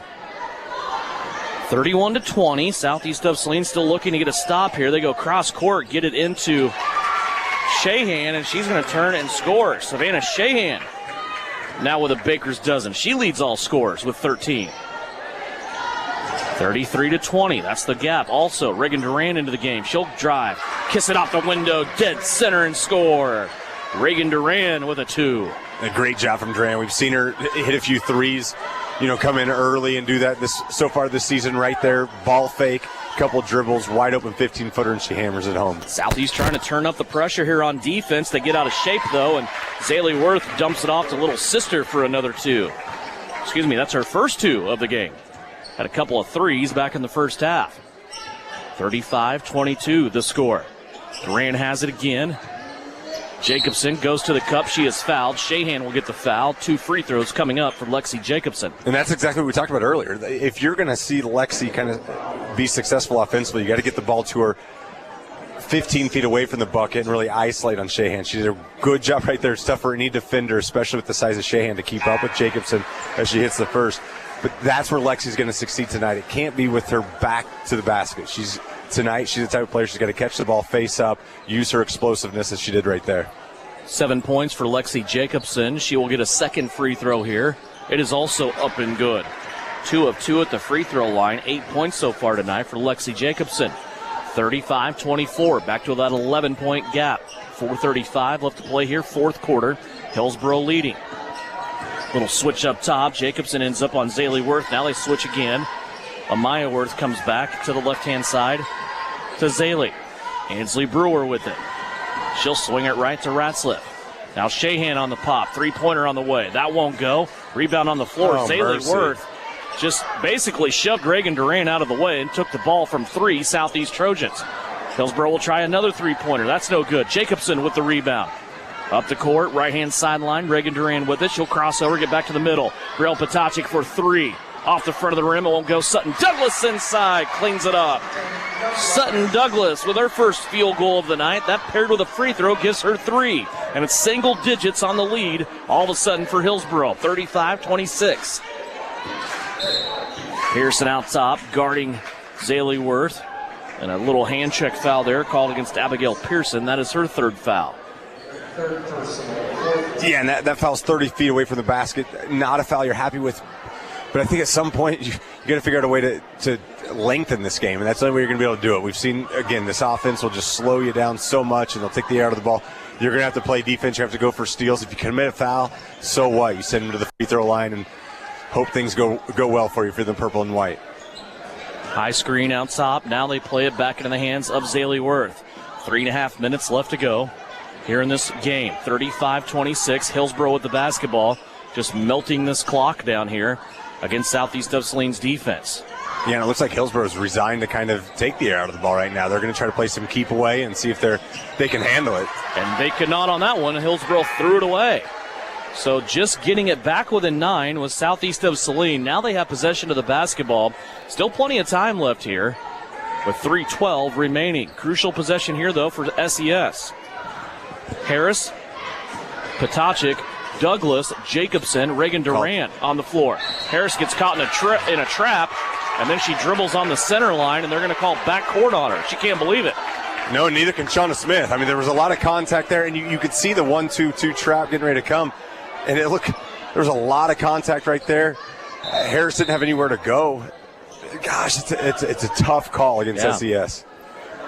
What a great time to pull that trap out. We haven't seen it all day. You pull it out right now. Crucial time. Hillsboro kind of understands the flow and how this game's kind of going. Create a turnover right there. Great coaching from Hillsboro. They go cross court on that inbounds pass almost every time. From the basically scorer's table that time all the way on the backside of the rim. Shahan didn't do anything with it. She'll kick it back out because I agree with you. I think their objective right now for Hillsboro is just taking this clock down. And again, I mean, it's Zaley Worth is so smart right there. She knows that she has a defender on her, Sutton Douglas, who's not used to guarding on the perimeter. She's kind of dips her shoulder in. Extremely smart move from the senior. Draws the contact. She gets herself to the free throw line. A couple of free throws coming up for Zaley Worth. She is 3 of 4 from the free throw line in this game. Makes the first. 13 points for her. And defensively, Sutton didn't do anything wrong there. She had really good defensive positioning. She just was a half step behind. Worth felt it, got the contact, but misses her second. Jacobson with the rebound. She will bring it up the floor. Harris was shut off that time. Lexi is going to go all the way to the cup. Now stop on the block. Played out for Harris. Three-pointer on the way. One go. Trickled off, no good. Rebound, though. Up and in by Lexi Jacobson. Southeast isn't done yet in this game as Jacobson gets the rebound and now has 10 points, and it's an 8-point game. Timeout, Southeast of Saline. We'll take it. It's a full timeout with 2:24 left to go in the game. 36-28. Hillsboro leading Southeast on KINA. Looking to take the next step in your career? Consider an MBA from Kansas Wesleyan. You can complete the program fully online in as little as 1 year, and your last class is free. Want to be a part of one of the region's fastest growing universities? Visit kwu.edu/MBA today. That's kwu.edu/MBA.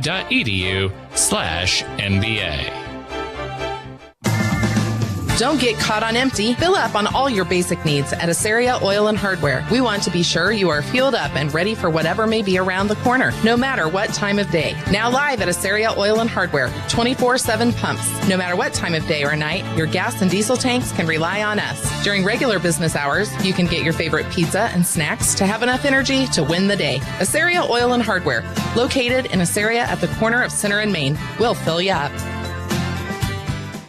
You're listening to Southeast Trojan Hoops on KINA.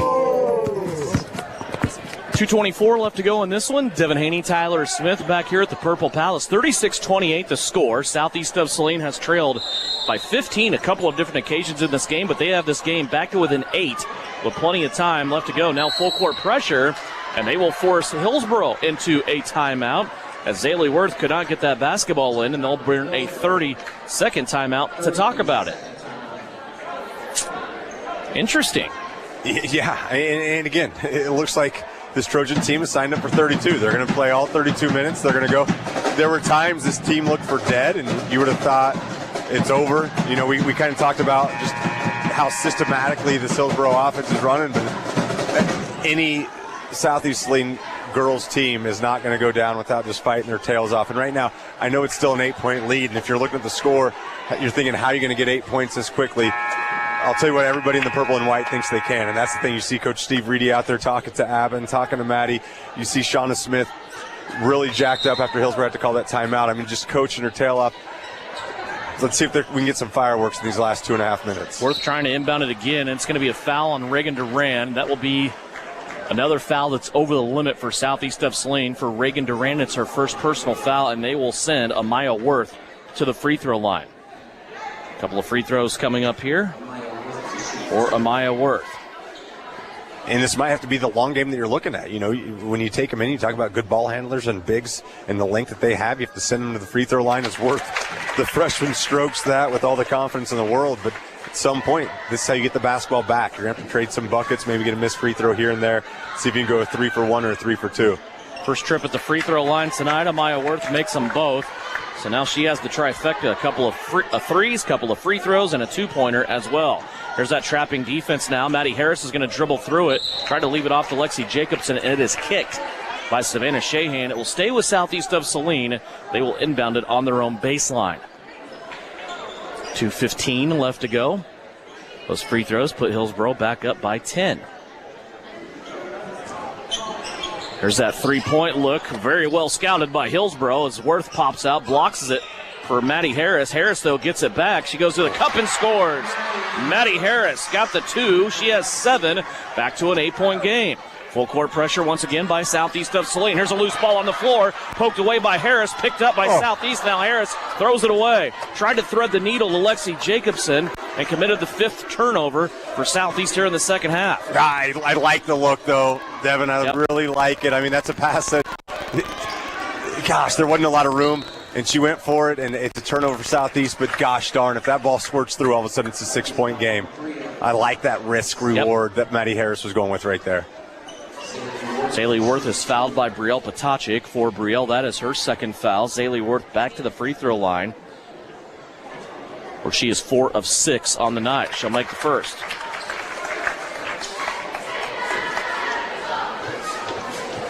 .140 left to go. Worth on this free throw can make it a 10-point game once again. It is up, and she does. 40-30. Southeast with it in the backcourt. Harris and Pearson both working. It's an extended zone trap defense here by Hillsboro. Reagan Duran will go to the baseline. Contact there. Duran puts a shot up. That won't go. She taps a rebound out to Jacobson. Over to Brielle for 3. Can't get it to go, as Brielle is not having her typical excellent shooting night. Up the floor quickly. Savannah Shahan will get the layup to go.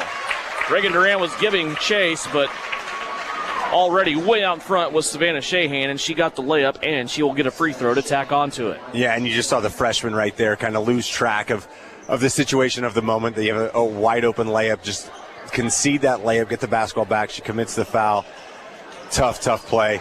And that's something you'll see the freshmen learn from. I'm sure that'll be a highlight, that Coach Smith will talk about in the film session. Just you can't commit that foul. You can't give them an opportunity to score with the clock not running.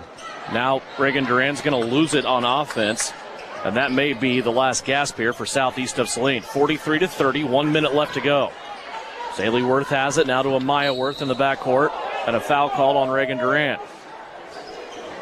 Number 3. Yeah, and another foul right there. That's Coach Smith is saying to foul, but again, it's different for the freshmen. You have to teach them how to foul when you're going for the basketball, because obviously you want to foul, but if you can go for that basketball and all of a sudden create a loose ball situation, put the pressure on the officials right there. There's no pressure on them. You're pushing Amaya Worth. It's an easy foul call.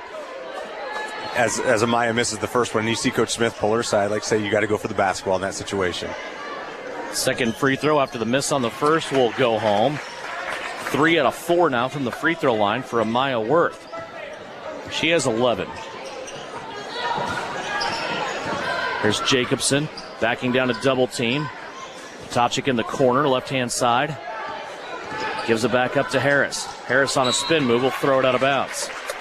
Well, Devin, talking to my Hillsboro insider, he said that this was kind of the year that they've kind of been looking forward to. And, we've talked about their state volleyball championship, and this team, by golly, they've got everything, don't they, to kind of to make a deep run in the 2A state tournament.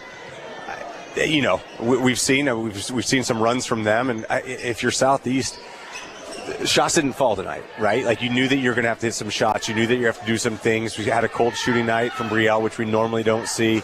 Tough night for Southeast, but this Hillsboro team, they'll give you everything you want. 44-30. Hillsboro just running the clock out. Southeast of Saline pretty much game for it, as this will round out to be a loss for Southeast of Saline, and Hillsboro will remain perfect. 44-30 is our final score. The state-ranked Hillsboro Lady Trojans now improve their record to 5-0. Southeast of Saline has their 3-game winning streak broken. They will drop to 3-2. Our final score, 44-30. When we come back on postgame, we'll go over final numbers for you. We'll also have a Vernon Jewelers Gym of the Game and put the cap on this one. Postgame starts now. Hillsboro beats Southeast of Saline. Postgame brought to you by Commercial Tire Centers. Winter travel can be treacherous if your tires are worn out. Stay safe with an inspection at Commercial Tire Company. Cold weather also drops the inflation in your tires. Get them checked today to avoid losing grip or damaging your tires. Commercial Tire will help keep you safe. For repairs that aren't tire related, our automotive and diesel mechanics will fix it right the first time. Commercial Tire Centers, West Crawford and North 9th, Saline. Commercial Tire Centers, where service is everything. Visit Vernon Jewelers in downtown Salina, where our service is superior and we have something for everyone on your holiday shopping list. Don't miss our holiday sale going on now. Receive 20% off store-wide on hundreds of fine pieces and surprise someone special this year. See our new line of pet jewelry imported from Italy.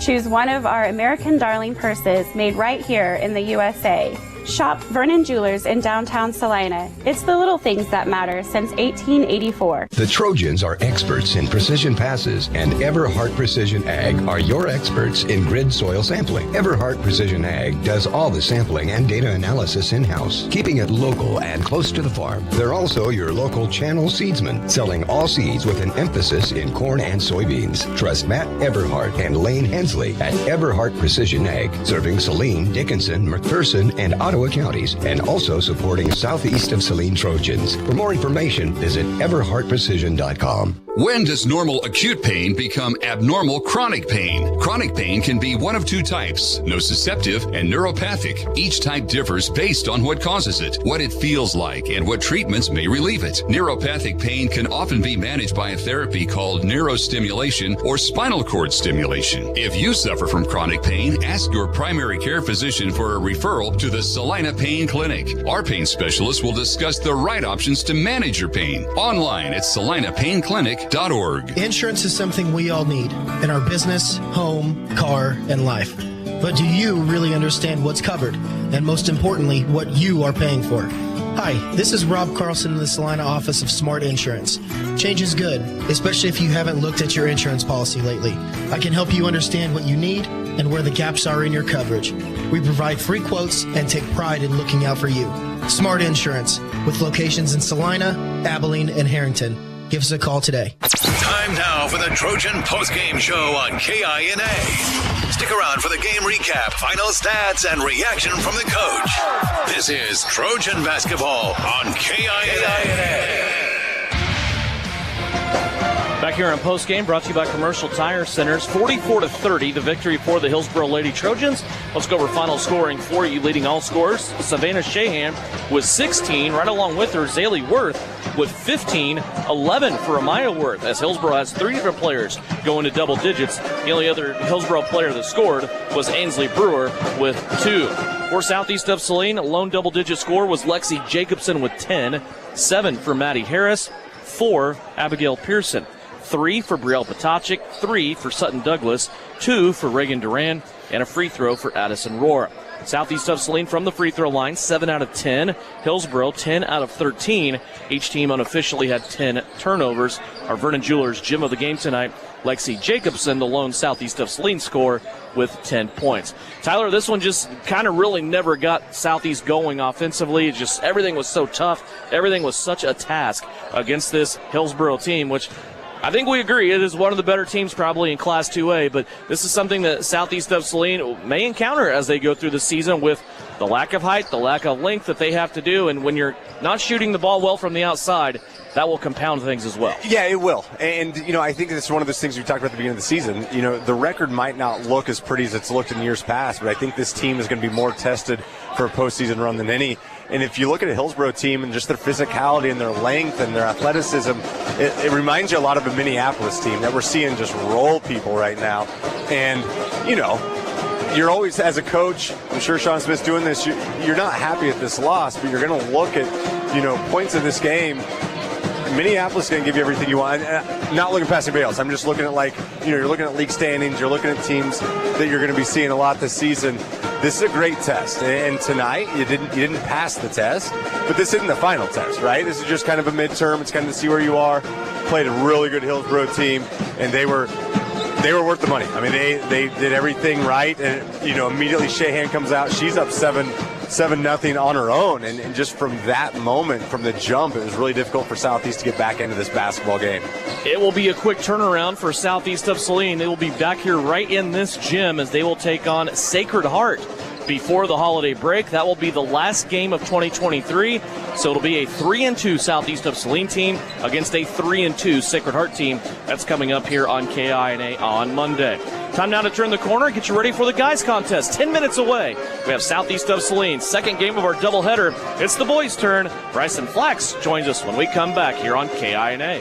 Are you looking for a local brokerage firm to help you with your Medicare, life insurance, and annuities? L&L Advisors is the #1 local Medicare supplement and insurance specialist. Medicare can be confusing. Let the experts at L&L Advisors help make sense of it. Stop by one of 3 locations in Salina or McPherson and speak to an agent about the needs of your family. L&L Advisors, main office at 717 Roach, right off Crawford, and in the Central Mall, Salina, and downtown McPherson. Based on honesty and trust, contact L&L Advisors today. Hi, everyone. It's Flanell Garrettson from SalinaHomes.com. It's a new Trojan basketball season, and our coaches have devised a solid game plan. Just like basketball, to reach your goals in the real estate game, we need to have a dynamic game plan. I enjoy working with many of our Trojan supporters in all aspects of real estate. Upsizing, downsizing, investments, town or country. One call to me, and we will get your personalized game plan ready to win. Go Trojans! Buy or sell, call Winnell at SalinaHomes.com. Time now as we step away from the girls contest and our chance to look at the second game of our doubleheader tonight. That's the Southeast of Saline boys. They will take on, of course, the Hillsboro Trojans, and our conversation with head coach Bryson Flax brought to you by Frisbee Construction. Coach, a tough Abilene team on Tuesday as you went on the road, 64-53, the final score. What'd you see in this one when you looked back at it? We gave up a lot of offensive rebounds. We gave up a lot of second chance buckets. Ended up not converting. We got a lot of paint touches. Couldn't convert in the paint. And that was kind of the biggest thing. We go in down 6 at half, and really if we cut both of those statistics in half, second chance points, and we score on half of our paint touches, we're probably up 8 or 9 at half rather than down 6. So that's kind of a glaring thing that we focused on Wednesday and Thursday, and hopefully have some of that corrected.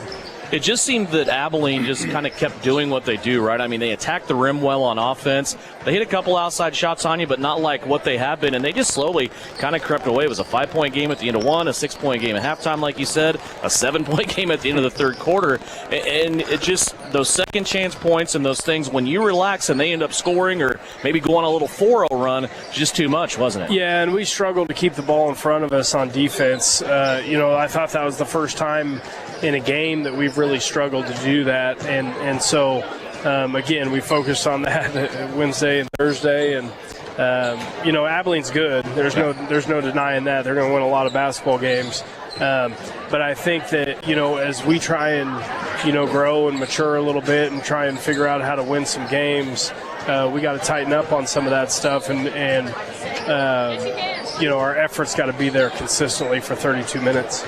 This is a team with Southeast of Saline. There were some good things. You came out in the second half. You made it a point to get Brenton Leeds the basketball inside.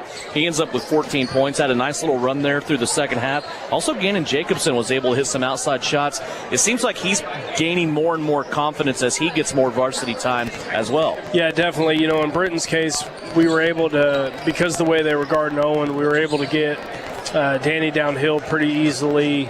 And then also, if we put him on the opposite side of Brenton, there was no help behind him, so we were able to get a couple over the top.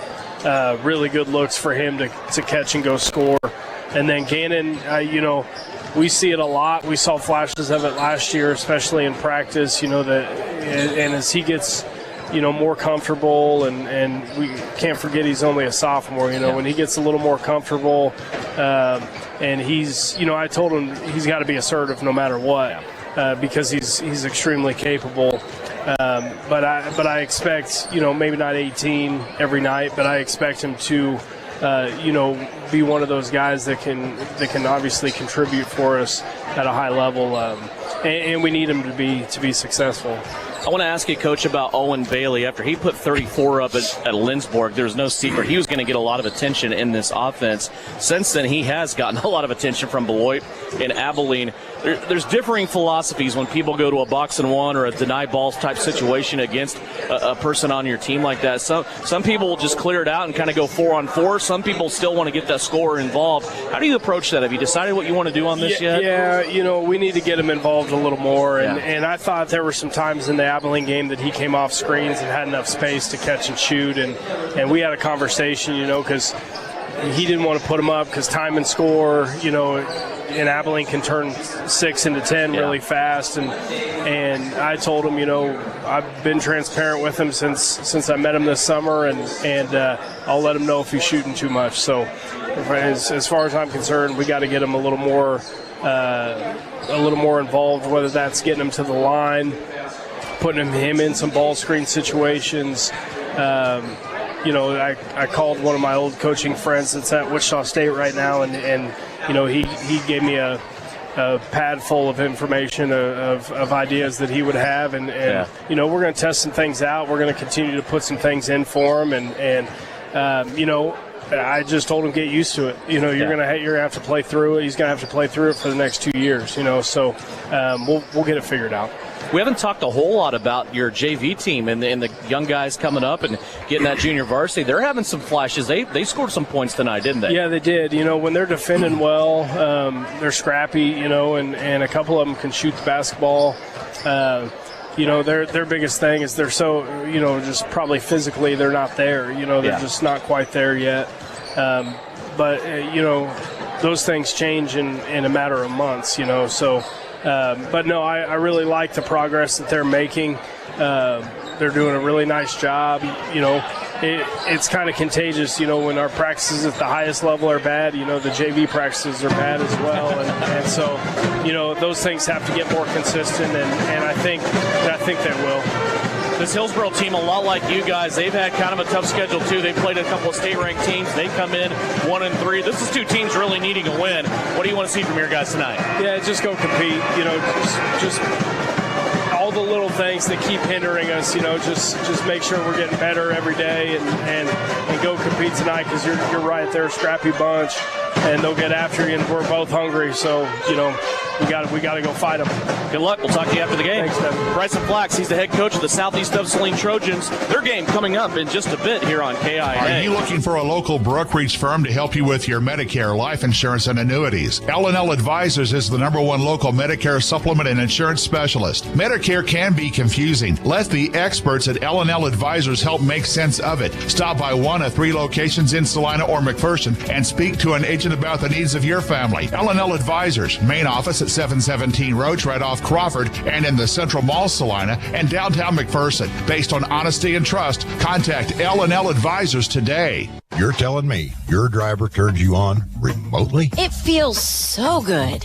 One gentle touch of a handy remote or mobile app and my motor is running.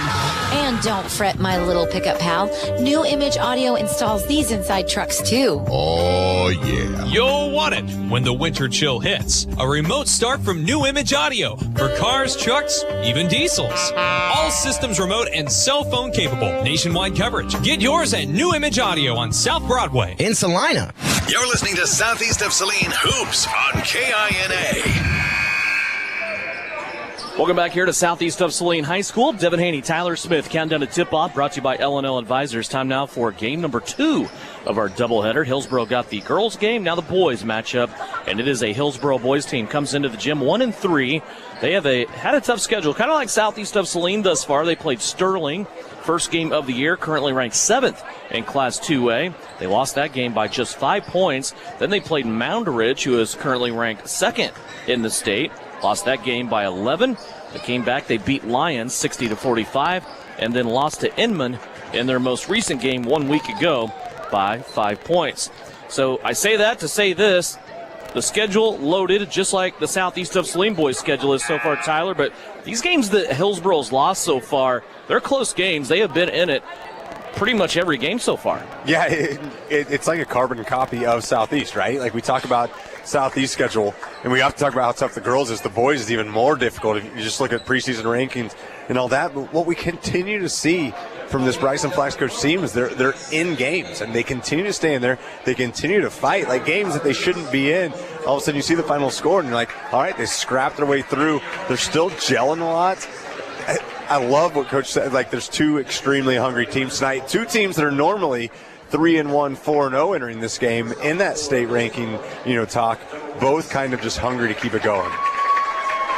This is what's weird to me, and the challenge for Southeast of Saline. I shouldn't say weird. It's just it's peculiar. For Southeast of Saline, it's who do you guard tonight? Because you look at the leading scorer, it's Lincoln Weichert, who is 17.5 points per game. Obviously, you want to guard him. But after Lincoln Weichert at 17.5 points per game, there are 5 more guys that all average 5 points a game. It's one of those teams that they'll tick and tack you to death, and then all of a sudden, when you're starting to pay attention to them, that's when Weichert's going to get free. And you're also looking like, who's that defensive stopper for Southeast? Like, who's that person that can just go blanket somebody and can stop? For years, it was Nakari Miracle Palmer that you could just put somebody on. You knew that you didn't have to worry about them on the offensive side. And I think that's part of what Coach Flax talks about when he talks about doing all the little things. It's like, who's that defensive stopper? Been super impressed with Connor Castleman. He's kind of been that guy. We've seen him play on the perimeter and down low defensively. He plays way bigger than he's listed. He's listed at 6 foot tall. He plays like he's 6'5" when he's out there. He can do so many things. And I'm thinking that might be the answer to Weichert defensively for Southeast. Don't expect an offensive explosion tonight because both these teams so far, they play games in the 40s. So far, Hillsboro averaging 48 points a game. They give up 49 points a game. Southeast of Saline, they average about 46 points a game. They give up about 48 points a game. So in the 40s, both offensively and defensively on the averages for these two teams. Let's look at Hillsboro's starting lineups for tonight. They will start Wyatt Plinter, 5'11 senior, 5.5 points per game. He's also the leading rebounder, 5 rebounds per contest. Seth Driggers at 6'2", he's a junior, 5 points, 4 rebounds a game. Lincoln Weichert, a 5'10 junior, 18 points a game, 3.5 rebounds. Nash Dickinson, a 6'2 junior, 6 points, 3 rebounds a game. And Noah Beavers, a 6'4 junior, 5 points, 4 rebounds, 3 assists per game. For Southeast of Saline, the lineup stays the same. It's Owen Bailey, a 6'1 junior, along with Gannon Jacobson, a 6'1 sophomore. Daniel Kerr, a senior and a 3-year starter, along with Connor Castleman that you mentioned, and also Brenton Leeds. Hillsboro in their road maroons, trimmed in gold. Southeast of Saline in their home whites as Leeds takes the ball into the backcourt. Southeast of Saline will start with first possession. Gannon Jacobson had it on the edge on the right-hand side. Hillsboro starting out here in a man-to-man defense. Daniel Kerr has it. Jacobson coming off of a new career high that he established in Abilene on Tuesday night of 18 points. Brenton Leeds also played well in that game against Abilene. He had a new career high of 14. Daniel Kerr with it on the left wing. Southeast being extremely patient. Just as I say that, Leeds will unleash a 3, and he drains it. Brenton Leeds from 3 on the right-hand wing. And Devin, we don't see Leeds take a lot of threes, but he caught that in rhythm. He knew exactly what he was doing as the ball was coming across the court. He had himself ready, caught the ball in position. Great start for SES. Southeast has an early edge here in this game. We are not even a minute into this contest. Now a leaner at the rim, shot up, no good. Taken away by Gannon Jacobson off the weak side rebound. He'll go to Kerr. Dan up the floor. Over to Owen Bailey. Bailey now to Jacobson. Gannon's going to airmail a pass over the top of Leeds, who was down low on the block, and that's going to be a turnover for Southeast of Saline. Yeah, it was the right idea, just poor execution from Jacobson. I mean, it's a nice pass. Just got to get that ball a little bit lower, a little bit different trajectories. You see Jacobson make up for it with the steal right there. Gannon got his offhand in the passing lane, goes to the goal on the left-hand side, flipped it with his right hand over the defender and scored. Jacobson making up for his mistake on the offensive end. The previous trip took it away on defense and cashed it in for 2. 5-0 Southeast of Saline. Here's a ball nearly poked away by Leeds. Hillsboro, though, will keep it. Plinter down on the block. Here's a jumper from 16. No good. And the rebound taken in by Owen Bailey. Bailey, long pass up the right-hand sideline. Gets it to Kerr. Kerr, try to spin move, but that's going to be stopped. He'll bring the basketball back out, play it to Leeds momentarily. Now back to Kerr. Castleman in the middle of the floor. Working off of a two-man game with Leeds. Now he finds Bailey. Owen Bailey has been quiet since that Tuesday night explosion in Lindsborg, where he scored 34 points. Need to get him involved offensively as Jacobson misses a jumper. Yeah, without a doubt. And that's where, Owen's too athletic to stay quiet. He's got to figure out a way to get himself involved offensively, as we see right there a run out from Bailey. And just as we say that, Bailey on the run out, the poke away from Leeds, started that transition to the other end. And Owen Bailey on the scoop and score. 7-0 Southeast. Hillsboro gets it down low, an easy basket, though bothered from the back by Leeds. Southeast flying up the floor the other way. Jacobson leaning into a layup, can't get it to roll home, but he was fouled, and he will go to the free throw line. What a great start by the Trojans from Southeast. Yeah, a great start for Southeast. We're seeing the defense lead to early offense, and you're seeing this, we've said this, it seems like a lot over the last four years. It's Jacobson just sprinting. Talked about his sister a lot. Love to see a foot race with these two, but Jacobson Gannon to the free throw line as he misses the first. Free throw rolls out on him. Second one coming up. 5:17 left to go here in this first quarter. And we're seeing an extremely physical game right now. It looks like Southeast is, Gannon misses the second, but you're seeing a lot of contact, not a lot of whistles. Perfectly fine because it's going both ways. We'll see how the teams adjust. Leeds saved that free throw off the rebound. It ended up coming back around on the left-hand wing to Daniel Kerr for a three. That didn't go down. And Hillsboro's going to peel it away. 3 minutes into this one, 7-0 Southeast of Saline. Near steal there by Castleman. They are pushing these Hillsboro guards out away from the basket. Now a nice pass down low on the block. Shot up, that's no good. Second chance opportunity won't go either. The foul's coming up. That will send Seth Driggers to the free throw line. First foul against Southeast of Saline. Yeah, Castleman's initial defense on Driggers was great. He had a body in him, he had a hand up. Driggers misses the first shot, but Castleman couldn't get his body back into him. Good offensive rebound from Driggers as he misses the first, but that's something, it's so difficult. You have that cutter coming across, you get up defensively, but you've immediately got to turn your back and get your backside into him and go get that defensive rebound. That's something Castleman didn't, and he gets called for the foul. Easton Shahan, 6'4 sophomore, into the game. He'll replace Nash Dickinson as Hillsboro gets the second free throw from Driggers. 7-1 is our score. Quick 7-0 start here by Southeast of Saline. 4.5 minutes left to go, first period. Kerr tested the baseline on the left. Now he comes back out, retreats, trying to test it again. Now he's going to get around the defender. They're going to call him for a hook with the offhand and an offensive foul. So you saw right there Wyatt Plenser. Really, really good defense. He continued to take away that left hand from Kerr, and Kerr just continued to go to it, got that right arm extended, kind of hooked him. Good call from the official, but really, really good defense, good scouting report from Wyatt Plenser to understand that Kerr loves that left side. 7-1 the score. Turnover there for Southeast of Saline, their second one, and now a traveling violation on Hillsboro. We'll give it right back, their third turnover of the evening. And Devin, that's something we love seeing. So we see Kerr get called for the offensive foul. It's very easy to hang your head, not really give it your all on the defensive side right there. He forced that travel right there, forced turnover. Continue to play hard defense. You don't let your individual mistakes lead to a team mistake on the other side. Great job from the senior. Jacobson inbounding in along the baseline underneath Southeast of Saline's basket. He'll get it back now, play it across the floor to Kerr, who takes one dribble to the middle. Here's Bailey on a quick trigger three. That's no good. And the rebound from a soaring Wyatt Plenser. He'll take it back for Hillsboro. On the right-hand side now, drive to the basket. Another foul called against Southeast of Saline as Seth Driggers again forcing the action, attacking that rim, and he is fouled, and he'll go back to the line. Yeah, Driggers did a good job using his body to kind of deflect the taller Leeds from it, and Leeds had to go through Drigger to kind of even get close to the basketball as Drigger hits the first one. But you're seeing right now, Hillsboro, if they have numbers, they're going to want to push. And if you're right now, you're an undersized Hillsboro team, and you've got to figure out a way to get Leeds in foul trouble. And Drigger did a good job right there. Seth Driggers at the free throw line, 2 of 4, as he made the front end, missed the second one there. 4 minutes left to go. We're halfway through the opening quarter. 7-2.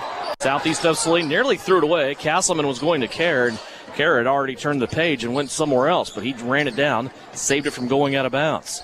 Castleman on the left-hand wing to Leeds. Jacobson, now Kerr on the right wing. Kerr comes back now to Castleman. 4 out, 1 in around Brenton Leeds here. Southeast of Saline's offensive look. Leeds pops out now. He'll take it beyond the 3-point line.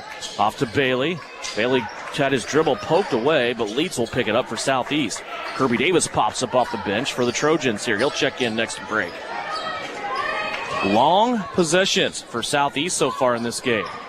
Kerr tried to go along the baseline again. Throws a pass out to Castleman. Man-to-man defense still being applied here. Kind of looks like the Southeast boys taking a page out of the Hillsboro girls book offensively. Just making their opponent play defense forever. Castleman from 15. That won't go. Leeds gets the rebound. Kicks it back out. Kerr for 3. Got it. And you love to see that really big rebound from Leeds. Kicks that ball out, but I think deep down Coach Flax wants to see Leeds go right back up with that. You'll take that if you're SES. Great shot from Daniel Kerr. It worked that time, but percentages tell you that's not always going to be the case, doesn't it? Take the 2-footer, not the 20-footer. 2:40 left to go. Brenton Leeds, though, off to a great start in this game. He's getting his hand on a lot of rebounds, and he also has some points to go with it.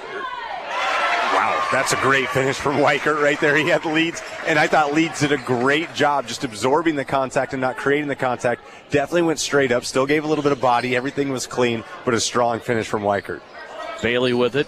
Skip pass over the top of the defense to Kerr. Now Castleman. Now Jacobson back to Bailey. He's going to look at the defender to shoot a 3-pointer. That's no good. Rebound comes off to Hillsboro. 10-4 is our score. And you got to start seeing Bailey get downhill. If he starts to, need him to drive a little bit more, settle in for that outside shot a little bit too easily, making the defense not work. There's a crafty shot by Wyatt Plenert that goes up and in. His first 2 of the game. 10-6. Southeast of Saline leading. Jacobson with it. Now right-hand side, Castleman. Will bounce it in low to Kerr. Kerr goes to work, and a foul will be called here against Hillsboro. It'll go against Wyatt Plenert, his first. Second team foul. So far, 5 fouls called here in this game total.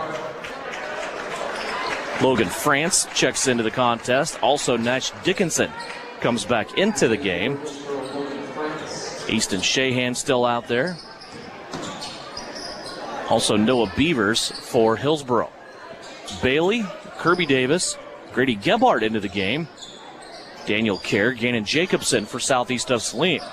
85 seconds left to go. Here's Davis on a crossover, steps through a couple of defenders, and he is going to be fouled with a hip check. That'll be the third team foul on Hillsboro as we pull even on the foul count. And Davis sort of those, like with that sneaky change of pace right there. He did a great job just with those 2 big steps, got himself in a great position. Hillsboro had no other option other than to commit the foul or give up the easy free throw, committed the foul. Off the inbounds, Grady Gebhardt has it now. Now 7 feet behind the line. Now he'll give it to Davis. Jacobson looking inside momentarily. So right now, Southeast pretty much playing with a 5-guard offense. Brenton Leeds is on the bench. Davis has it on the right wing. He'll play a little back and forth move to Gannon Jacobson as we go inside a minute left to play. Kirby Davis caught the ball up high, squared up, and he traveled with the basketball. Yeah, and you talked about the 5-guard lineup, and Davis is kind of just the tallest one there. So all of a sudden he found himself on the post, got himself in kind of an awkward position. Definitely shuffled the feet there. But that's something Davis has to understand. Catch that ball there, have an offensive mindset, use your strength, use your length, see if you can make something good happen. Hillsboro with the ball, 42 seconds left to go here in the first quarter. Southeast's biggest lead has been 8 points. Hillsboro's cut that in the half on their last couple of possessions. Now they get called with traveling as they caught the ball down low underneath the rim and then fell down with it. Yeah, good help side from Jacobson right there. Davis on the high side. Jacobson slides over on the backside. Hillsboro falls down at the basketball. Easy travel call for the officials, but really, really good help side defense from Gannon Jacobson. See what Southeast wants to do here to close out the first quarter. They may play for the last shot. 22 seconds left to play in the first period. Southeast leading 10-6. Jacobson all the way to the cup. Gets the layup to go. Gannon Jacobson has 4. 12-6. Oh, yeah. Now a traveling violation on Hillsboro. Yeah, Easton Shahan right there got caught with multiple steps. And I love seeing how teams start playing once they have scouting reports. You know, Jacobson's gone off a couple times from beyond the arc. Jake, extremely explosive. We've seen now get to the rack 3 times, finishing the layups. You start seeing teams kind of push you out there, and then you get to use your strengths to counteract all the scouting reports that maybe you've seen. 10 seconds left to go here. Southeast straddling the line on the inbounds. Hillsboro's crowd groaning, although that is not an over-the-back ball on an inbounds. And Hillsboro takes it away to end the quarter. 12-6 our score. Southeast of Saline leading Hillsboro at the end of one. Second quarter action when we come back. You're listening on KINA and watching live stream video paired with the radio broadcast free of charge on Salina Post. Brought to you by Assaria Oil and Hardware. Frisbee Construction is a service organization for the commercial grain industry dedicated to giving you the best in planning, the best in quality, and the best of workmanship, and overall the best value for your dollar since 1949. Frisbee Construction specializes in new construction as well as remodel and repair of grain handling facilities throughout the Midwest. Frisbee Construction Company in Gypsum has emergency crews available as needed. For more information, go to frisbeeinc.com. Maybe you don't play quarterback or make the highlight reel. Maybe you're not a high school athlete anymore. But just like an athlete, you can get first-class orthopedic care from Salina Ortho. Their doctors and staff strive to get you back to an injury-free, pain-free life as quickly as possible. Salina Ortho has a doctor on call 24/7 for all orthopedic injuries. So next time you're injured, trust the experts at Salina Ortho. Your voice, your choice, past, present, and future. See them online at salinaortho.com. You're listening to Southeast of Saline basketball on KINA. 12-6 the score. Southeast of Saline leading Hillsboro. Hillsboro starts out with the basketball. They work their way underneath the goal, throw a shot up at the rim, and then it goes out of bounds. It will go to Southeast of Saline. Some girls' finals to pass along to you on the Bennington State Bank scoreboard. Hillsboro beat Southeast of Saline tonight, 44-30. Elyria Christian beat Solomon 32-19. Gannon Jacobson just hit a three-pointer. Also on the Bennington State Bank scoreboard, Salina Central's girls beat Arc City 56-50. Minneapolis beat Republic County 59-24. After that Jacobson three, it's a 9-point advantage for Southeast of Saline, 15-6, as we are early second quarter of this boys contest. Hillsboro trying to answer. Their three-pointer won't go. Southeast has the basketball back. Looking to make it a double-digit lead on this trip. They lead by 9, 7-10 left to go here in the second quarter. And Southeast is going to throw one into the backcourt. Daniel Kerr saved it. Hillsboro is now going to have it. And Jacobson took it away momentarily, but he had to save it falling out of bounds. Hillsboro will have it. Mid-lane entry, and a foul will be called here on Daniel Kerr. It will be his second foul of the game. Yeah, you see a strong move from Hillsboro right there. Kerr just stops him with two hands. Gets both hands. Easy call for the official yet again. But it's the hustle from Jacobson. I think we're seeing Jacobson just flourish. Again, only a sophomore, just gaining in confidence every single play. There's a nice entry pass on the inbounds. They found Lincoln Weichert, who came wide open off of a screen. He has 4 points. 15-8 our score. Gebhardt has it on the right-hand side for three. Splashes it home. Grady Gebhardt gets his first varsity three-pointer on the right wing. And Grady just wide open again, caught that ball in rhythm, just ready for it. Great shot from the sophomore. There's a kick out now. A three-pointer by Hillsboro, no good for Weichert. Battle for the rebound. One on the backside by Nash Dickinson. He worked hard for that two-pointer. 18-10. Was a momentary double-digit lead for Southeast. Now Jacobson will unleash a three. That's no good. Owen Bailey, though, runs down the rebound near the scorer's table. 5-on-4. A defender fell down. Bailey will splash a three-pointer home. This kid has to shoot. I don't care if he's taking quick shots or has a guy in his face. He is so electric with the basketball. Yeah, and you never know when he can just start getting going. And every time that ball goes through the hoop for Bailey, it's just another shot to add to his confidence, which is already – it's where it needs to be for a shooter. I mean, he doesn't care if he's 10 for 10 or 0 for 10. He's going to keep shooting right there. Hits a big three for SES. Well, and given the range that we've seen him have, he's a defense stretcher, right? I mean, yeah, you have to respect him from 25 feet in, and all of a sudden you saw right there defense is flying at him. And it's a shot that, in our days we would have gotten pulled immediately for taking that shot. He either has a layup or a three, drains the three, and it was huge. Sam Knopf has just checked into the game. He came in with Brenton Leeds, who is re-entering. This is the first varsity action for Sam Knopf this year, or any year. Three-pointer up. That's going to be an air ball for Hillsboro. and out of bounds. Knopf is a 6'1 junior. As Southeast of Saline gets the basketball back here. 5:14 left to go before halftime. Knopf has a skip pass over the top to Jacobson. Gannon now looks, free throw line entry to Brenton Leeds in the paint. He'll kick it out. Knopf for three. Off the front of the rim, won't go. Jacobson inside. Boy, great rebound. Went back to attack the rim. Found himself in a really bad spot, though. Yeah, he did. Great job from Gannon, like you said, to attack it. A little bit of contact right there. Good no call as Gannon just caught himself. And I like that call. I like the non-call. Got himself in a bad situation. You see right there, Grady Gebhardt just applying great defense 30 feet away from the bucket as we see a travel from Seth Driggers. 30-second timeout taken by Hillsboro after their 6th turnover of the first half. 4:46 left to go here in the second period. 21-10, Southeast of Saline here on KINA.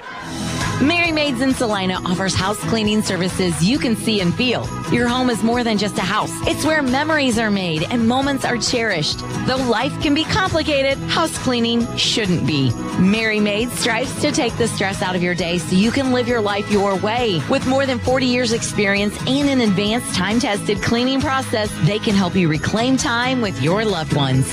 Find Mary Maids on Facebook or check out their website at marymaids.com. This is Trojan basketball on KINA. Out of the 30-second timeout called by Hillsboro, Southeast of Saline with the basketball, 21-10, their lead. Castleman had it in the keyhole. He'll kick it out to Jacobson. Another three that goes up all the way around the inside of the cylinder and fell out. Score remains 21-10. Hillsboro comes down the floor now looking. Shahan on the right. He'll hand it off on the flip, and now a foul away from the basketball. Grady Gebhardt down there trying to guard Noah Beavers. And this will be Grady's first foul of the evening. Yeah, it looks like Gebhardt just got caught on a switch, and he got stuck on a post player down low. And if you know a Gebhardt's going to get down and dirty down there. Just kind of got caught with a hold, trying to fight his ground down low. 4:21 remaining here before halftime. 21-10 the score. Here's a steal by Castleman. 3-on-1 break. Castleman all the way to the right-hand side. Can't get it to go. Leeds saves it, but puts it in the hands of Hillsboro. Coming back the other way, a run out for Hillsboro. And that's a 4-point swing. Good gracious. Yeah, that's tough right there. I mean, Castleman had a contested layup. A lot of bodies around him. Misses the layup. Great run out from Hillsboro. Southeast with it. Nice pass. Owen Bailey threads the needle down low to Brenton Leeds. The assist to Bailey and the 2 for Leeds. He has 5. And that's what we talked about with Bailey. I mean, he's out on the three-point line. You have to attack him. We saw multiple defenders. He makes a good defensive play right there to tip the basketball. But you have to attack him. He's attacked, finds Leeds wide open for the layup. 23-12 our score. Southeast leading it by 11 here. Good man-to-man defense so far by the Southeast Trojans. Leeds chases an offensive player all the way out to the perimeter. That opens up the paint on the inside, and Seth Driggers takes advantage of that. A great finish from Driggers, but what a great pass from Beavers to lead him into that spot. I mean, he kind of led him on the bounce pass. Easy shot. Oh, Castleman down low.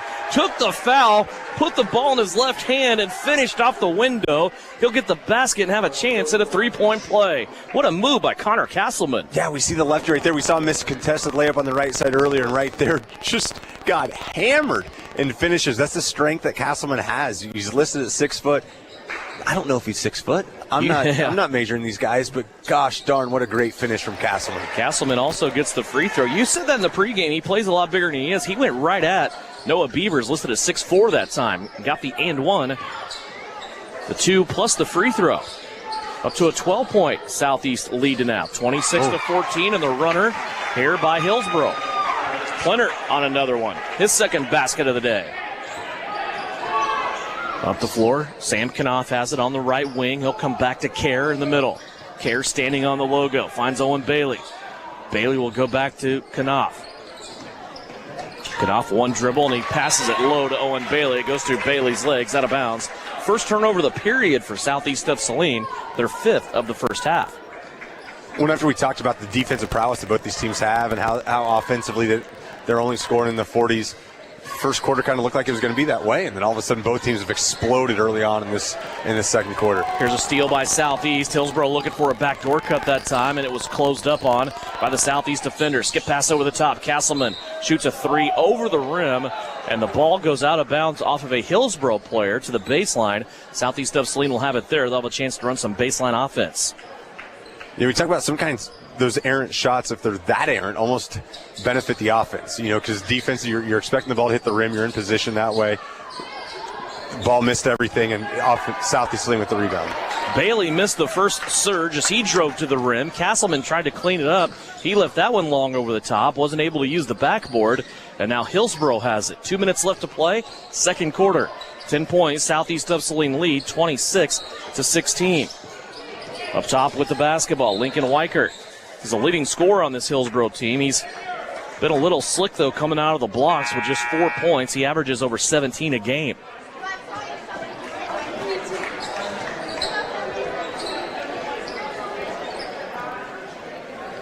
Sam Knopf comes out of the game. Daniel Kerr back in.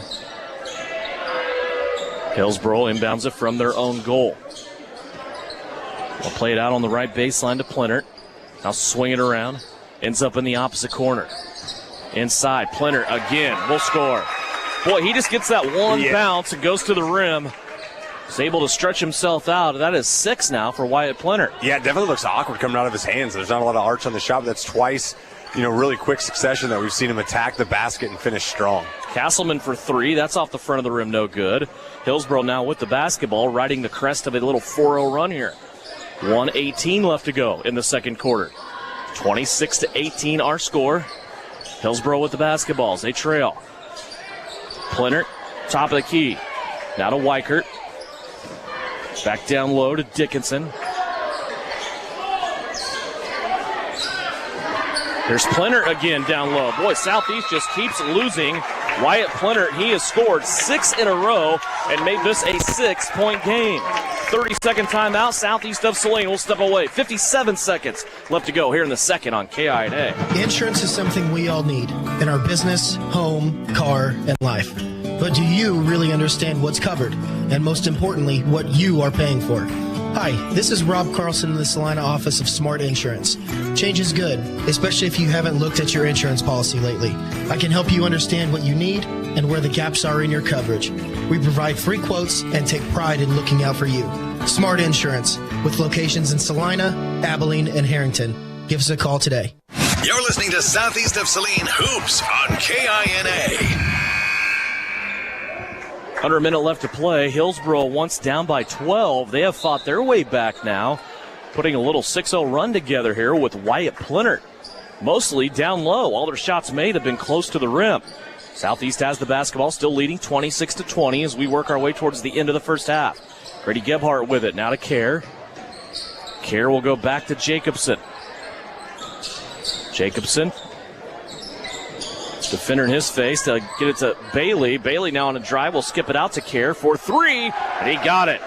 Dan's hit 2 big shots in this game, and they're both in the same spot. He has 6 points. Yeah, he has, but that's what I love to see from Owen Bailey right there. That's what Owen Bailey needs to do. Everybody knows that he scored 34. There's obviously going to be a lot of pressure on him to continue to do that, but he drives the basket, finds a wide open Daniel Kerr, buries the 3. Hillsboro missed it off the front of the lip. Southeast has it back and a chance to score last. 9 seconds left to go here before the break. Stick with us. We'll go over numbers from the first half and talk to Shauna Smith at halftime. Bailey, skip pass over the top. Jacobson at the buzzer. Can't get it to go, and we are at halftime. 29-20. Southeast of Saline leads Hillsboro at the break. Halftime's brought to you by Knopf Auto and Truck Accessories. When we come back, numbers from that first half. We'll also check the Bennington State Bank scoreboard and have a conversation with girls head coach Shauna Smith. It's all coming up. Southeast of Saline leads it at halftime, 29-20 here on KINA. Knopf Auto and Truck Accessories. Everything to bling out your ride in one place, including top quality lift kits, wheels and tires, bumpers, Jeep accessories, fender flares, bed covers, bed liners, step bars, even custom painting. Knopf Auto is the and soil dealer and has many synthetics and filters in stock. Visit Knopf Auto on Facebook for specials, great ideas, and let them make your truck stick out in a crowd. Knopf Auto and Truck Accessories, supporting the Southeast of Saline Trojans. Hi, everyone. It's Flanell Garrettson from SalinaHomes.com. It's a new Trojan basketball season, and our coaches have devised a solid game plan. Just like basketball, to reach your goals in the real estate game, we need to have a dynamic game plan. I enjoy working with many of our Trojan supporters in all aspects of real estate. Upsizing, downsizing, investments, town or country. One call to me, and we will get your personalized game plan ready to win. Go Trojans! Buy or sell, call Winnell at SalinaHomes.com. This is the Trojan Halftime Report. Coming up, a first half recap. Shot at the horn! Stats, interviews, and a look at other area games. Now, let's get back to the gym for Trojan Halftime on KINA. Back here at halftime, brought to you by Knopf Auto and Truck Accessories. Let's go over numbers from this first half. A good start here for the Southeast of Saline boys. They came out on a 7-0 run to start this game. That's partly due to their 9-point lead here at the break, 29-20. Leading scorer so far, Gannon Jacobson with 7 points, 6 points for Daniel Kerr, 5 points for Owen Bailey, 5 points for Brenton Leeds, 3 points for Connor Castleman, and 3 points for Grady Gebhardt.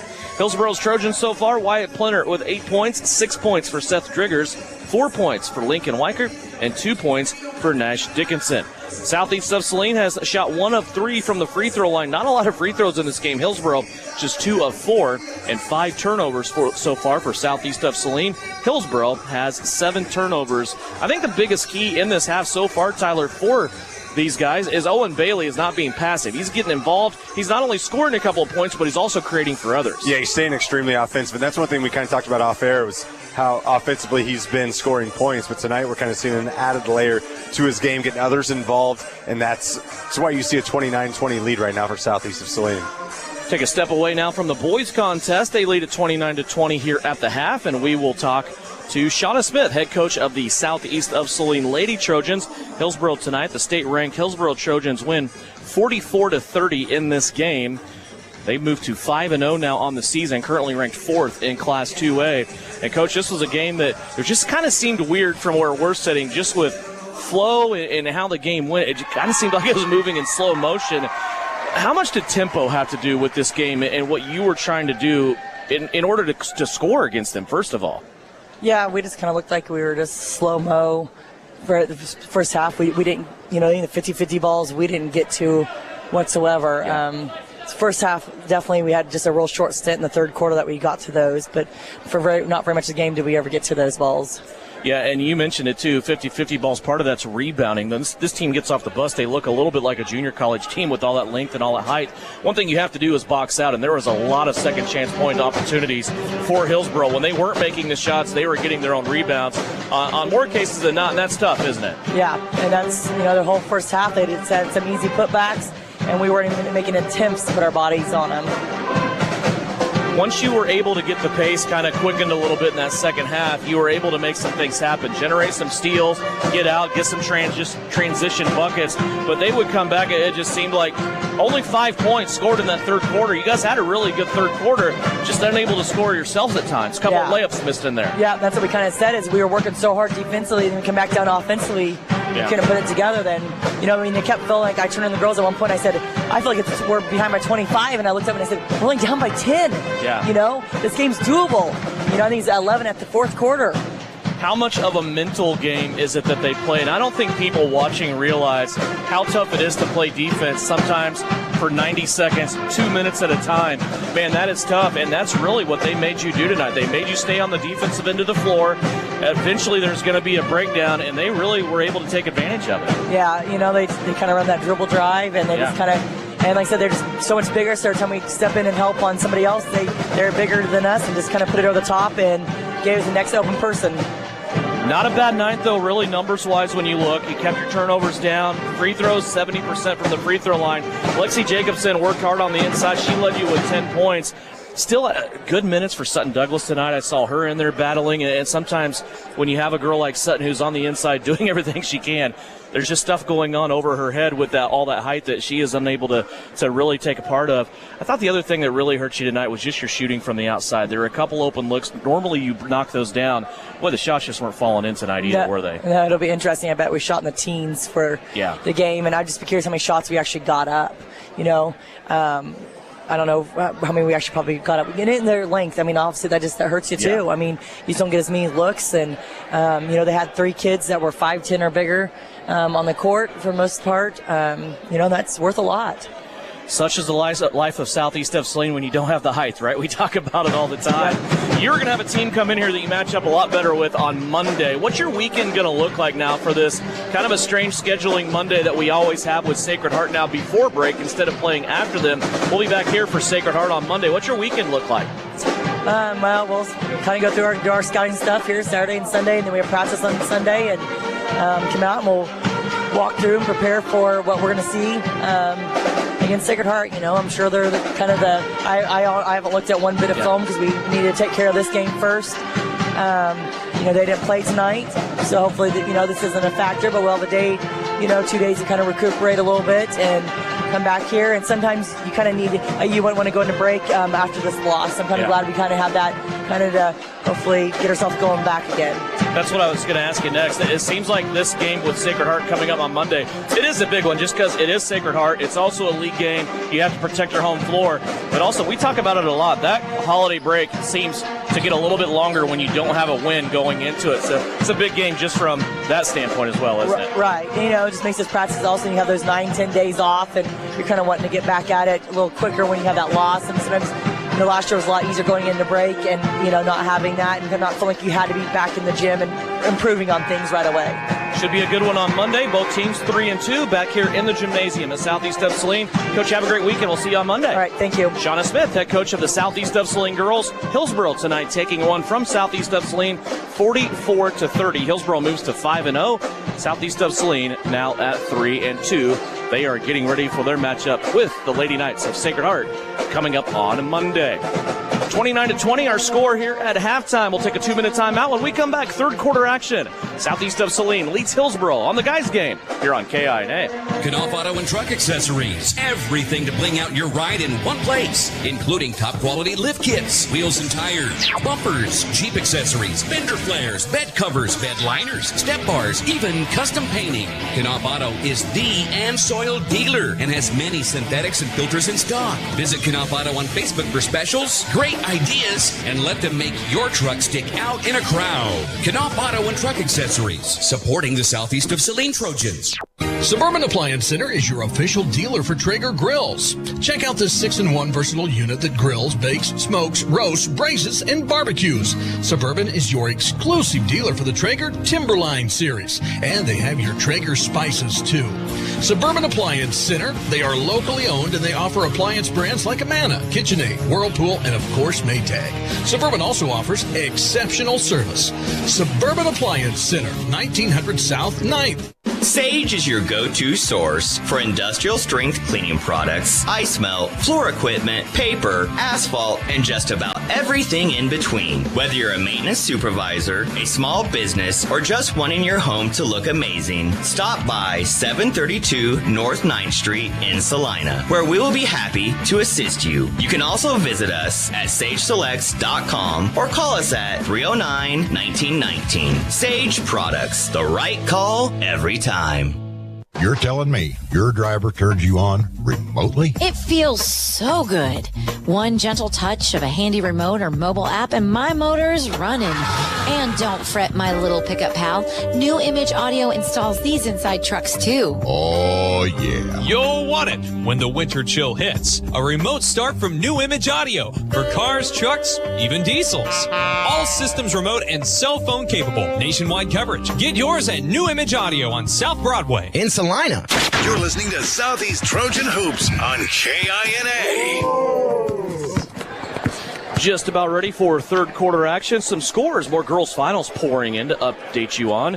Derby tonight beat Salina South on the girls side, 57-43. Concordia beat Abilene, 53-31. Beloit over Ellsworth, 45-23. There's some scores that we've already given you. Minneapolis over Republic County, 59-24. Salina Central over Arc City, 56-50. Valeria Christian over Solomon, 32-19. And Hillsboro beating Southeast of Saline, 44-30. Underway here now in the guys contest, 29-20. 29-20, Southeast of Saline. They led the whole way so far, and really things may be clicking a little bit for the Southeast offense, Tyler, that we've noticed a couple of different things here and there that are looking really good. Yeah, we're seeing Daniel Kerr hitting outside shots and taking more outside shots. I think we're used to seeing Daniel penetrate a lot more, kind of take some highly contested shots. We're seeing him in the offense, sit back. We're seeing Owen Bailey attack, but a lot of it's coming from the defensive side. You're seeing points of transition. Jacobs is attacking. You got to like it if you're Coach Flax. Southeast of Saline miscommunicated on the left-hand side of the offense. Threw one out of bounds. That's not how you want to start the half. And they will yield the ball back over to Hillsboro. 29-20, 9-point SES lead. Hillsboro with the basketball.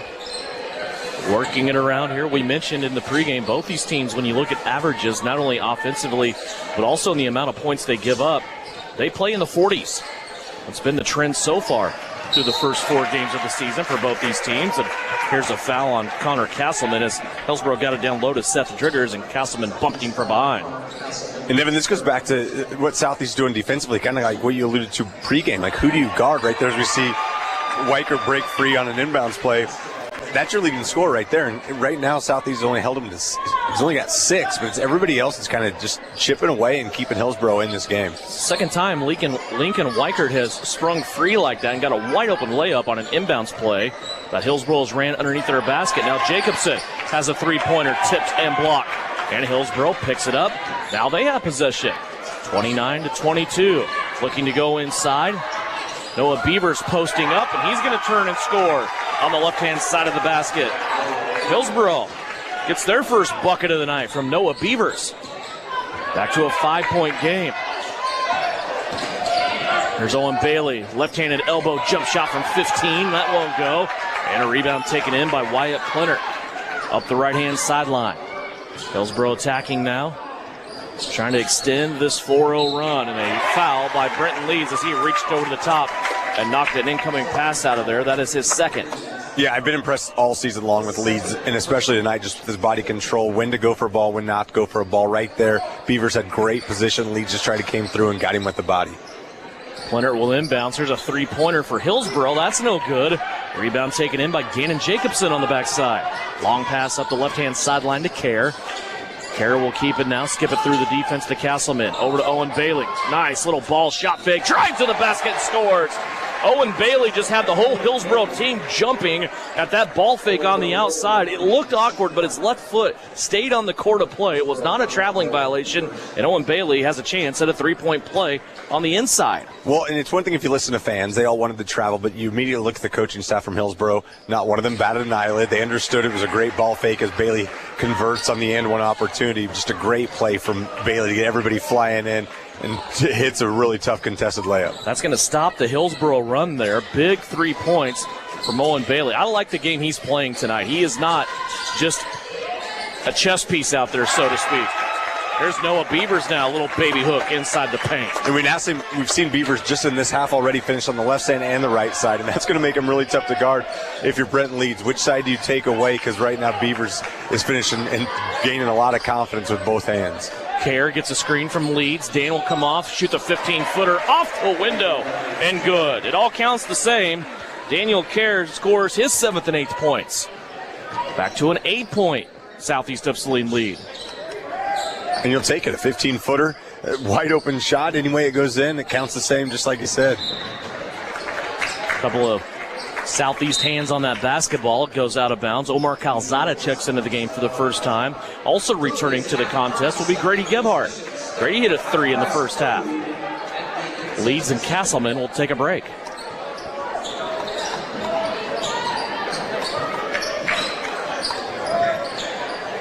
Hillsboro with it off the inbounds from the corner. Now working on their right wing. Plinter, little ball fake, had a poked away from behind by Kerr, I believe. It'll be Jacobson picking it up. Up the floor to Bailey, now to Kerr. He'll go into Calzada, who can't handle that basketball. Saved, though, by Grady Gebhardt. Grady doing the dirty work, saved that basketball as he went flying out of bounds. Yeah, I think initially Kerr was trying to swing that pass to Jacobson, but it's Calzada's whose hand who got on it, kind of made an errant pass, and you see Gebhardt just crafty as ever, as every Gebhardt is that stepped on this court. Just knew exactly what to do. Threw it off a Hillsboro defender and kept the ball with Southeast of Saline. Bailey, top of the circle between the rings, plays it off right-hand side, goes through Calzada, now to Kerr. Kerr wants to drive, gets into the paint. He's shoved, and he nearly scores. Despite the contact, Daniel Kerr will go to the free throw line for a couple. And that's always one of those fun ones. Defender's completely taking his left hand away, but that's where Kerr wants to go. And Kerr just continued to go there, fought through the defense, got himself to the free throw line for 2. Seth Driggers makes the foul. That's his second. Daniel Kerr makes the first free throw. And that's where Daniel can be extremely dangerous. If he's hitting those outside shots and they can start to penetrate, watch out and see what he can do. Got both the free throws to go down there. He is in double digits now with 10. And it's a 10-point Southeast lead. 36-26 as we push our way towards the middle of the third quarter. Southeast of Saline has led the whole way so far. We've seen a couple of good pushes out of Hillsboro, getting it back within 4, but they just have not been able to get any closer to that. Here's a three-pointer now for Hillsboro from Lincoln Weichert. You can see why he's their leading scorer on that shot. That was a quick release 3 from the top of the key. 36-29. Here's Jacobson trying to answer. That won't go. And a rebound by Anders Weisbeck. Back the other way come the visiting Trojans from Marion County. Here's a drive and a shot that's partially blocked by Calzada. They'll either get Omar or Grady Gebhardt on the foul. They're going to say Owen Bailey. Interesting. I would have not assumed the foul would be on Owen Bailey. I could see the foul maybe called on Gebhardt, maybe body with Calzada. I guess I'm not paying that good of attention. I didn't see Bailey anywhere in the frame there. Bailey picks up his first. Weichert coming alive now after just 4 points in the first half. Makes the free throw. He has 6 now here in the second half. Second free throw on the way is also good. Hillsboro so far in this game, 4 of 6 from the free throw line. And they have gotten this Southeast of Saline lead back down to 5. And Devin, it's something just with the way the game's played right now as we see Weichert coming out. But you see Weichert, he's averaged 17 a game. He was settling for the outside shot a lot in the first half. And we've seen him already, in the first 3+ minutes of this half, really attacking the rim. And all of a sudden he's, sprung open for, he's got 7 already. When you start attacking, that's when it starts opening up your outside shot a little bit more. Jacobson skip pass through the defense. Owen Bailey, that won't go down. Battle for the rebound. It's going to end up on a foul for Kirby Davis. With the basketball strongly and firmly in his hands that time was Noah Beavers. Yeah, Beavers had really good position right there, and Davis immediately, when he got his hands kind of stuck on the basketball, he knew he was pushing into the back, gets called for the foul. 36-31.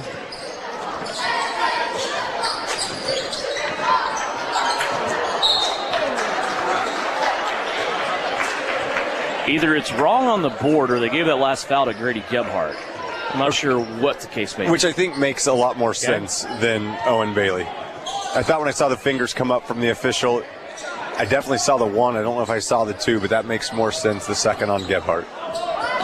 Kirby Davis with the basketball. He'll play it. Calzada, now Gebhardt. We're going inside 3 minutes left to play here in the third. Little 5-0 run here by Hillsboro over the last minute and a half. Davis looking inside at Calzada, nothing there. Owen Bailey off a screen, splashes a 3 home. Owen Bailey, 6 points here in the quarter. Yeah, Bailey came off that screen, caught the ball just right where he wanted it. Seams were perfect, splashes at home for the Trojans. Really is the magical thing about basketball, right? No matter what the defense, no matter how much attention you pay to somebody, if they remain active, they are going to get their points. And that's the difference I'm seeing between Owen Bailey tonight and what I saw out of him last week against Beloit and also on Tuesday against Abilene. Without a doubt. And we're talking, this is only game 4. This is game 5 for Owen Bailey, wearing the purple and white. And you're still getting to know this offense, still getting to know the players, which is the first free throw hammered home by France. But it's understanding where you want the basketball, where to catch the basketball, and understanding how you want this offense to run, because it's going to go through number 1. I mean, offensively, he's got to attack the basket, and he's got to hit those open shots like he's been doing. First free throw up and good by Logan France for Hillsboro. He'll have another one that bounces around, comes off. Omar Calzada with the rebound. for Southeast of Saline. 2:25 left to go. Southeast of Saline leads it by 7. 1 of 2 trip at the stripe that time by the Hillsboro Trojans. Grady Gebhardt with it. Goes to Owen Bailey. Struggled a little bit there with his dribble. Now a foul called down low away from the basketball. Kirby Davis engaging in a little hand-to-hand combat with Wyatt Plennert, and Plennert's going to get his second foul. Actually, they're going to say that's number 3.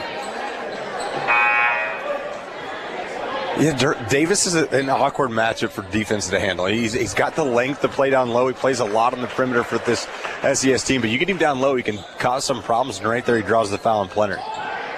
Calzada got enough of the inbounds pass to save it for Southeast of Saline. Now Kerr goes back to Omar, and Calzada over the front of the rim is going to score. Nice pass there by Daniel Kerr. Omar Calzada with his first basket of the night. Southeast back up by 9. Here's a ball slapped out of bounds by Owen Bailey. It will stay here with Hillsboro as they will inbound just to the edge of the scorers table. It's really fun watching Calzada play. It seems like he's one of those players, again, every single second he's on the floor just grows and grows with confidence. He gives you a lot of strength and a lot of good things defensively. Anything you get offensively from Calzada is an absolute plus, and right there a great finish from the big fella. Well, we got to say it a lot, right? I mean, not only did you have 9 seniors on that team last year, but for the past 3 years, those guys have eaten up all the minutes because they all played. Yeah, it's just one of the problems of having a program like that. Like it's the way this game works, the way the game works with graduation, and there wasn't a lot Coach Flax could have done, but these young players, they're growing and they're getting involved more and more every game. So 3-pointer missed by Hillsboro. They come in, get their own rebound though, and a 3-pointer from the quarter by Lincoln Weichert, who kept that position alive with the rebound. He gets a 3. Back to a 6-point Southeast of Saline lead. Kirby Davis in the corner. Lob pass courtesy of Kerr. Now back to Owen Bailey. Bailey finds Kerr again as we approach the 1-minute mark here in the third period. Kerr all the way through the defense, and they're going to say he traveled. Boy, a lot of contact there. Kerr split 2 defenders. They're going to say he walked with the basketball. And here's the question where I question this call. He's a left-handed shooter. He's definitely trying to set it up to go off his right foot, which he did. I don't know where that extra step was ever taken. He definitely cradled the basketball, perfectly legal to get through a defender. I don't know where the step was. A lot of contact, and nevertheless, it's Hillsboro's basketball. Hillsboro has it, trailing by 6. 49 seconds left to play in the third. Inside-outside game. Now they go back in, and a left-handed shot up and good by Noah Beavers. He has 6 points all in this quarter. And this lead, once again, for Southeast has been trimmed to 4. But again, they respond. Kirby Davis gets the bucket, his first of the night. Yeah, and right there, Davis just had a defender on him that couldn't keep up. Great first step and great finish from Davis. It's a no-look shovel pass trying to be fed there by Shahan, down low to Beavers. That ball caromed off a couple of different players. They're going to say it last touched a Southeast player. Will stay with Hillsboro. 23 seconds left underneath their own basket. That time Gebhardt put a stop to that inbounds play. He did not let Weichert spring free. Now Weichert has it off the miss for a 3-pointer. That's no good. Kerr takes the rebound for Southeast. 12 seconds left to play. Here comes Dan across the timeline with 10. Omar Calzada wide open underneath the cup, and Kerr finds him for 2. Calzada with 4 in this quarter. Hillsboro will attack the rim at the end of the quarter. They'll get a layup as the buzzer sounds. Seth Driggers gets 2. And a big third quarter for both teams that sees Southeast leading by 6 at the end of the third. Fourth and final quarter coming up after this. Southeast leads at 45-39, and it's brought to you by Assyria Oil and Hardware. Farmers, as fall planting season winds down, it's time to start planting for next spring. Phillips Seed stands ready to work with you to nail down the best seed genetics for your operation. They can help you select from their top-performing corn hybrids and soybean varieties, as well as seed treatments to get your crops off to a fast start. Find them online at phillipsseed.com, Facebook, on X, or call 785-949-2204. That's 785-949-2204. Phillips Seed, serving, innovating, growing since 1985. 'Tis the season for savings at Prairie Land Partners with year-end holiday discounts. Right now, save big with $2,500 off select 1, 2, 3, and 5 Series John Deere compact utility tractors. The gift giving doesn't stop there. Prairie Land Partners John Deere is making it even merrier with 0% financing for 72 months. Hurry into your local Prairie Land Partners for all the festive details. Prairie Land Partners. You're listening to Southeast of Saline Basketball on KINA. Underway, fourth quarter. Southeast of Saline with a 6-point lead. Hillsboro has the basketball. Devin Haney, Tyler Smith, and Hillsboro's going to dribble off their foot and out of bounds. Just the second turnover of the half for Hillsboro. Southeast of Saline also has 2 here in this half. 8 different Southeast players have scored, Tyler, in this game. Here's a lob at the rim. Leeds left it long, got his own rebound, goes back, and he'll get it to go. And one opportunity for Brenton Leeds, who shakes off the first attempt that he missed. It's going to work out, though, as he has a chance at a 3-point play. Yeah, it looked like a little alley-oop right there from Kerr to Leeds initially, and Leeds just kind of caught it awkwardly, went up with it. Great explosiveness to go back up and get the offensive rebound, falling away from the bucket, absorb the contact, get himself to the free throw line. Missed the free throw. Southeast in that third quarter of action did most everything without him. He was on the bench a lot. Yeah, and you're seeing Davis right there called for the foul 30 feet away from the bucket. It's a foul you can't commit. You don't want to start getting those fouls.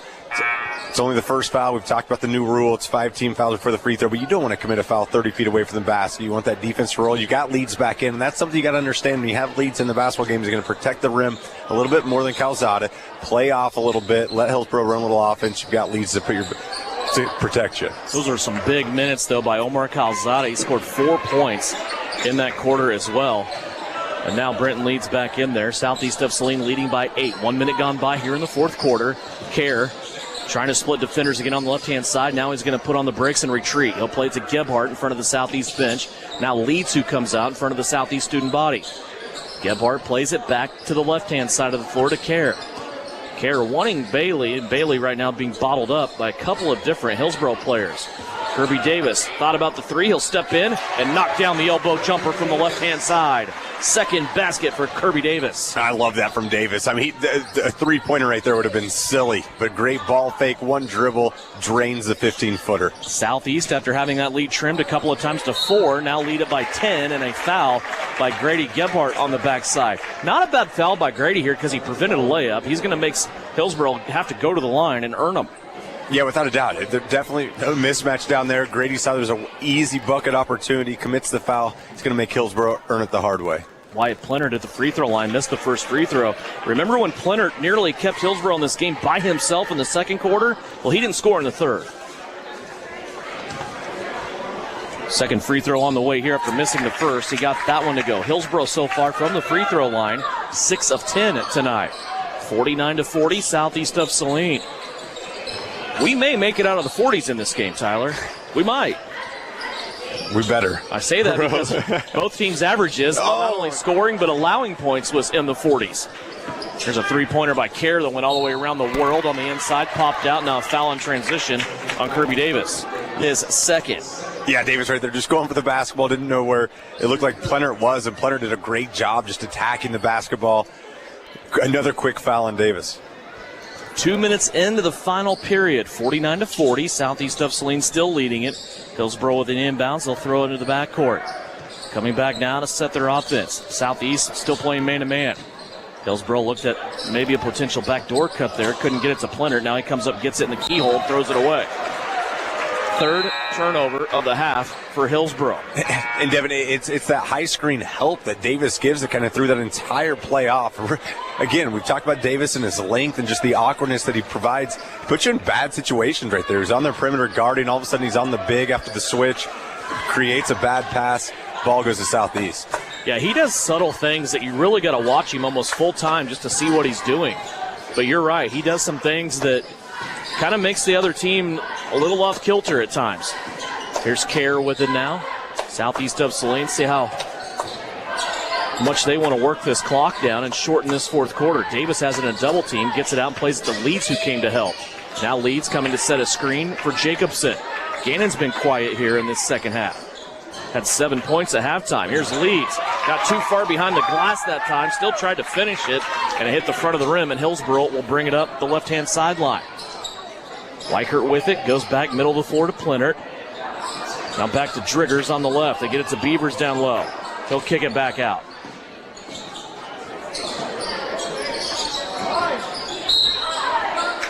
There's a foul called, I believe, on the floor.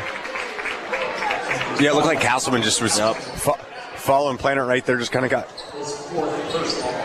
caught. Connor Castleman with the third foul for him in this game. Actually, they're going to say the fourth on the board for Castleman. As Noah Beavers has it inside, out. He'll play it for a 2-point jumper to Weichert, and that ball will be fought forward. A foul called on Hillsboro this time. Yeah, it looked like right there. Castleman had really good position, went up strong. Weichert comes through him.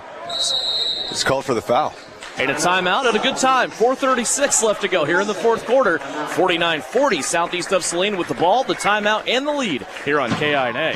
Are you looking for a local brokerage firm to help you with your Medicare, life insurance, and annuities? L&L Advisors is the #1 local Medicare supplement and insurance specialist. Medicare can be confusing. Let the experts at L&L Advisors help make sense of it. Stop by one of 3 locations in Salina or McPherson and speak to an agent about the needs of your family. L&L Advisors, main office at 717 Roach, right off Crawford, and in the Central Mall Salina and downtown McPherson. Based on honesty and trust, contact L&L Advisors today.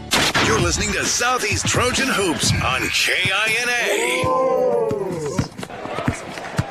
Southeast of Saline and Hillsboro, 2 teams early on in this season with tough schedules, and they're both off to a 1-3 start. Fighting and scratching for a win here. Southeast definitely wants to protect that home floor. They were so close a week ago against a very good Beloit team.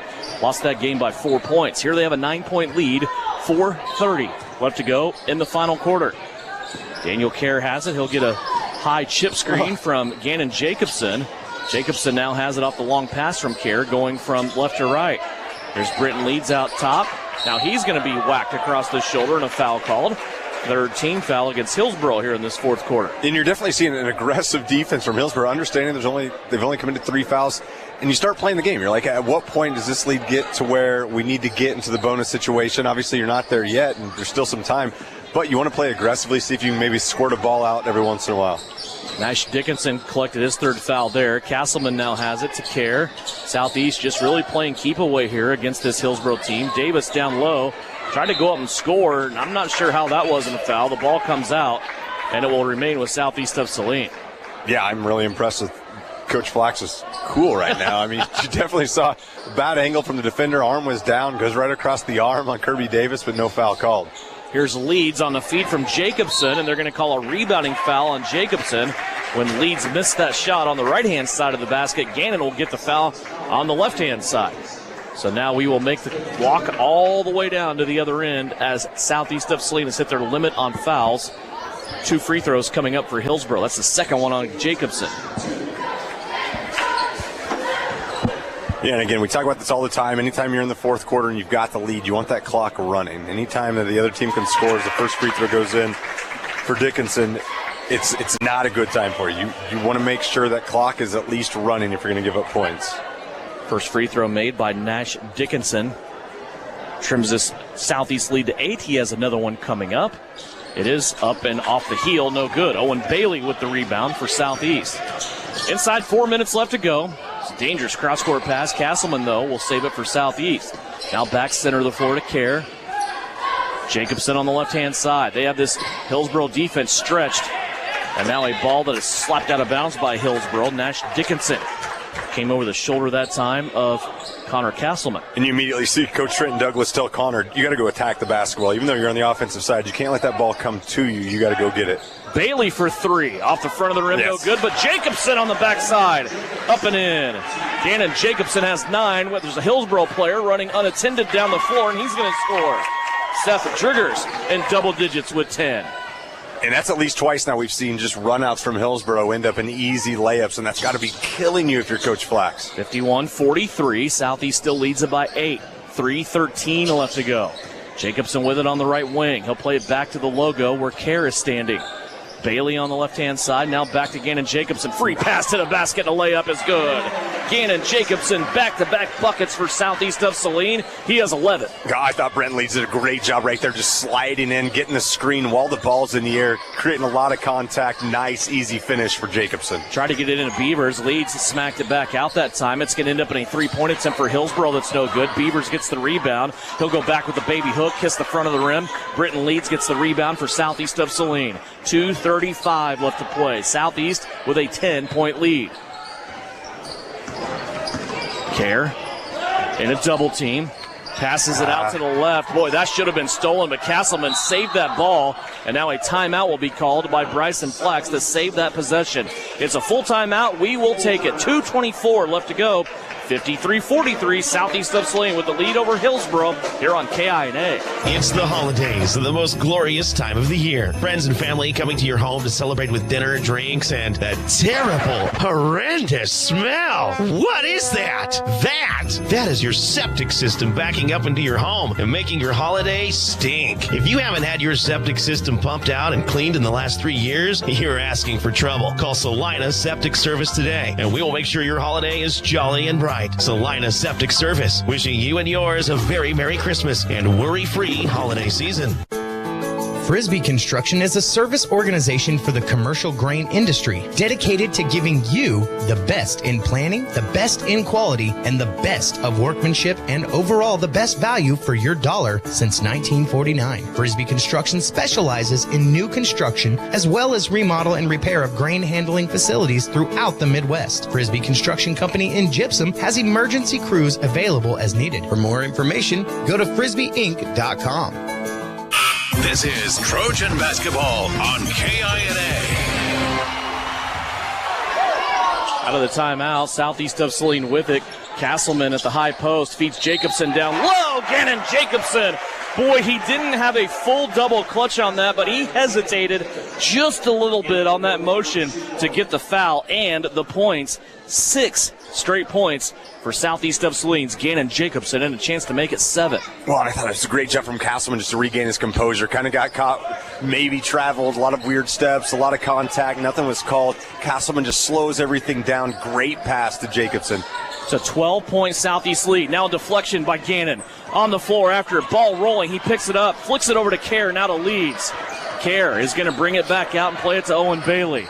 Boy, Gannon Jacobson kind of turning into the closer in this one, isn't he? Yeah, he really is. And you wonder how much of this timeout that Coach Flax called was like, understand the situation, gentlemen, as we see Gannon draws the foul right there. But we saw before the timeout, Kerr kind of throws an errant pass that maybe you don't want to throw the 10-point lead in 2 minutes left. You wonder if that was a point of emphasis. Like, guys, understand the situation right now. They're going to try to foul. They're going to try to get steals. Slow it down. Get the ball out.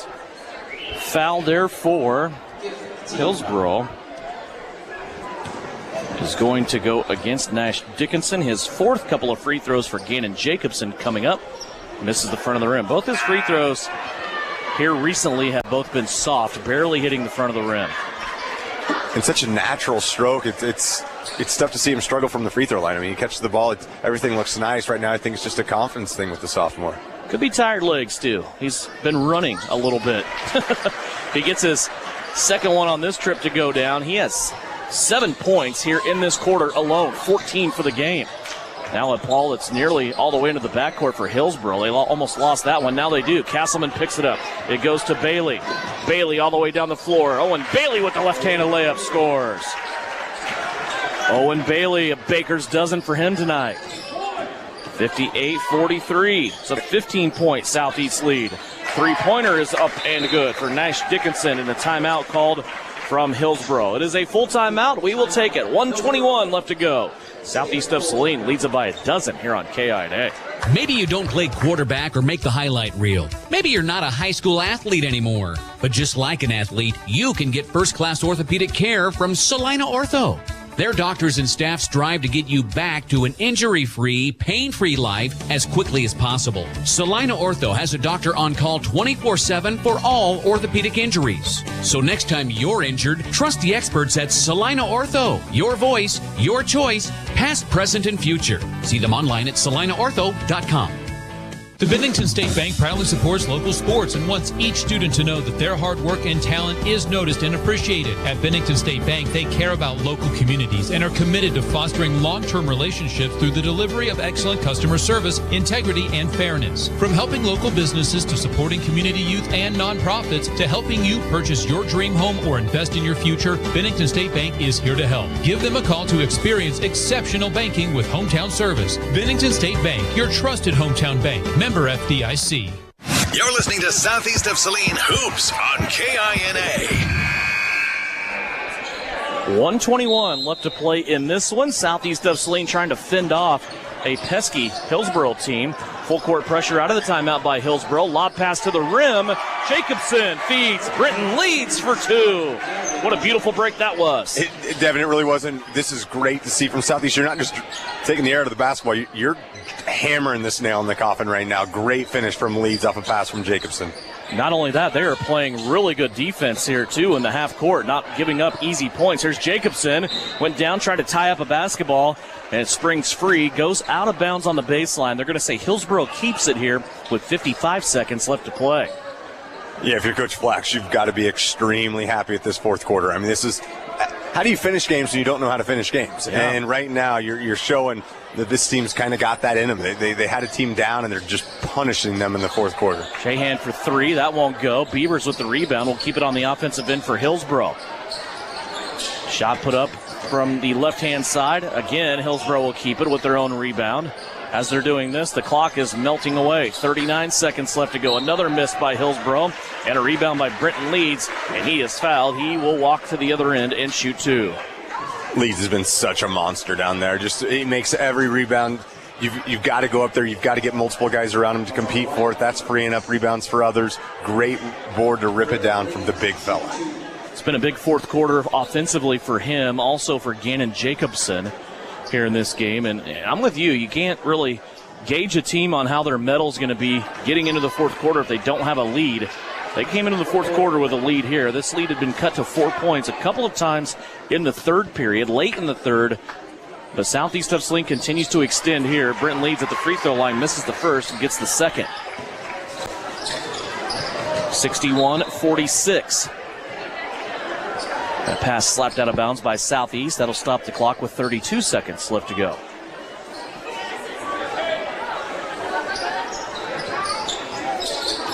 Hillsboro gets it in. Three-pointer on the way from Weichert. That's no good. They get their own rebound, though. Now a wild shot at the basket, and they're going to call a foul on Kerr. Yeah, it looked like a really good first step from Dickinson right there to get by Kerr. I didn't see a lot of contact. It looked like Dickinson just kind of wrong-footed himself. I thought it was a great job from him to even get the shot up with defense on Kerr. He goes flying into the baseline. They're going to call Kerr with the foul. Looks like Dickinson's kind of nursing that right hip, that right knee. But extremely athletic play to even get the shot off from Dickinson. Ash Dickinson will step to the free throw line. He has 4 points in the quarter, 6 for the game here. Southeast leads it by 15 with these free throws coming up. First free throw is good.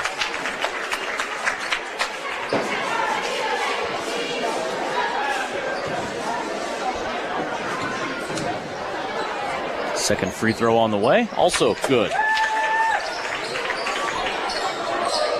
Southeast just needs to handle the basketball here. Hillsboro pressuring them.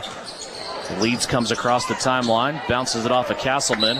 Now a foul will be called that'll send Britton Leeds back to the free throw line. And this is one of those situations when you're SES, you just want to finish the game cleanly. I mean, everything's gone super well right now. We saw kind of a mishap dribbling the basketball from Jacobson. All of a sudden, Castleman gets the ball thrown to him from Leeds. It bounces off Castleman back to Leeds. Finish the game strong. All right, put an exclamation point on this so you can look forward to Monday for a big one. Britton Leeds at the free throw line. First free throw is up and good. Yeah, another team coming in that is undefeated. They weren't ranked in this week's rankings. Probably will be, though, coming up on Tuesday. Of course, we'll get that game in before with Sacred Heart, but the Knights are off to a good start. Their usual start. They are undefeated, and they will come in to Southeast of Saline on Monday. Lincoln Weichert gets the layup to go. He's going to finish right about his average with 16, and Southeast of Saline gets the win. 62-50, the final score. The Southeast of Saline Trojans move to 2-3 on the season. They drop Hillsboro down to 1-4. When we come back in postgame, brought to you by Commercial Tire Centers, we'll go over scoring love of Vernon Jewelers' Gym of the Game, and we will have a conversation with head coach Bryson Flax after a Southeast Trojan victory. Southeast of Saline wins a 62-50 over Hillsboro right here on KINA.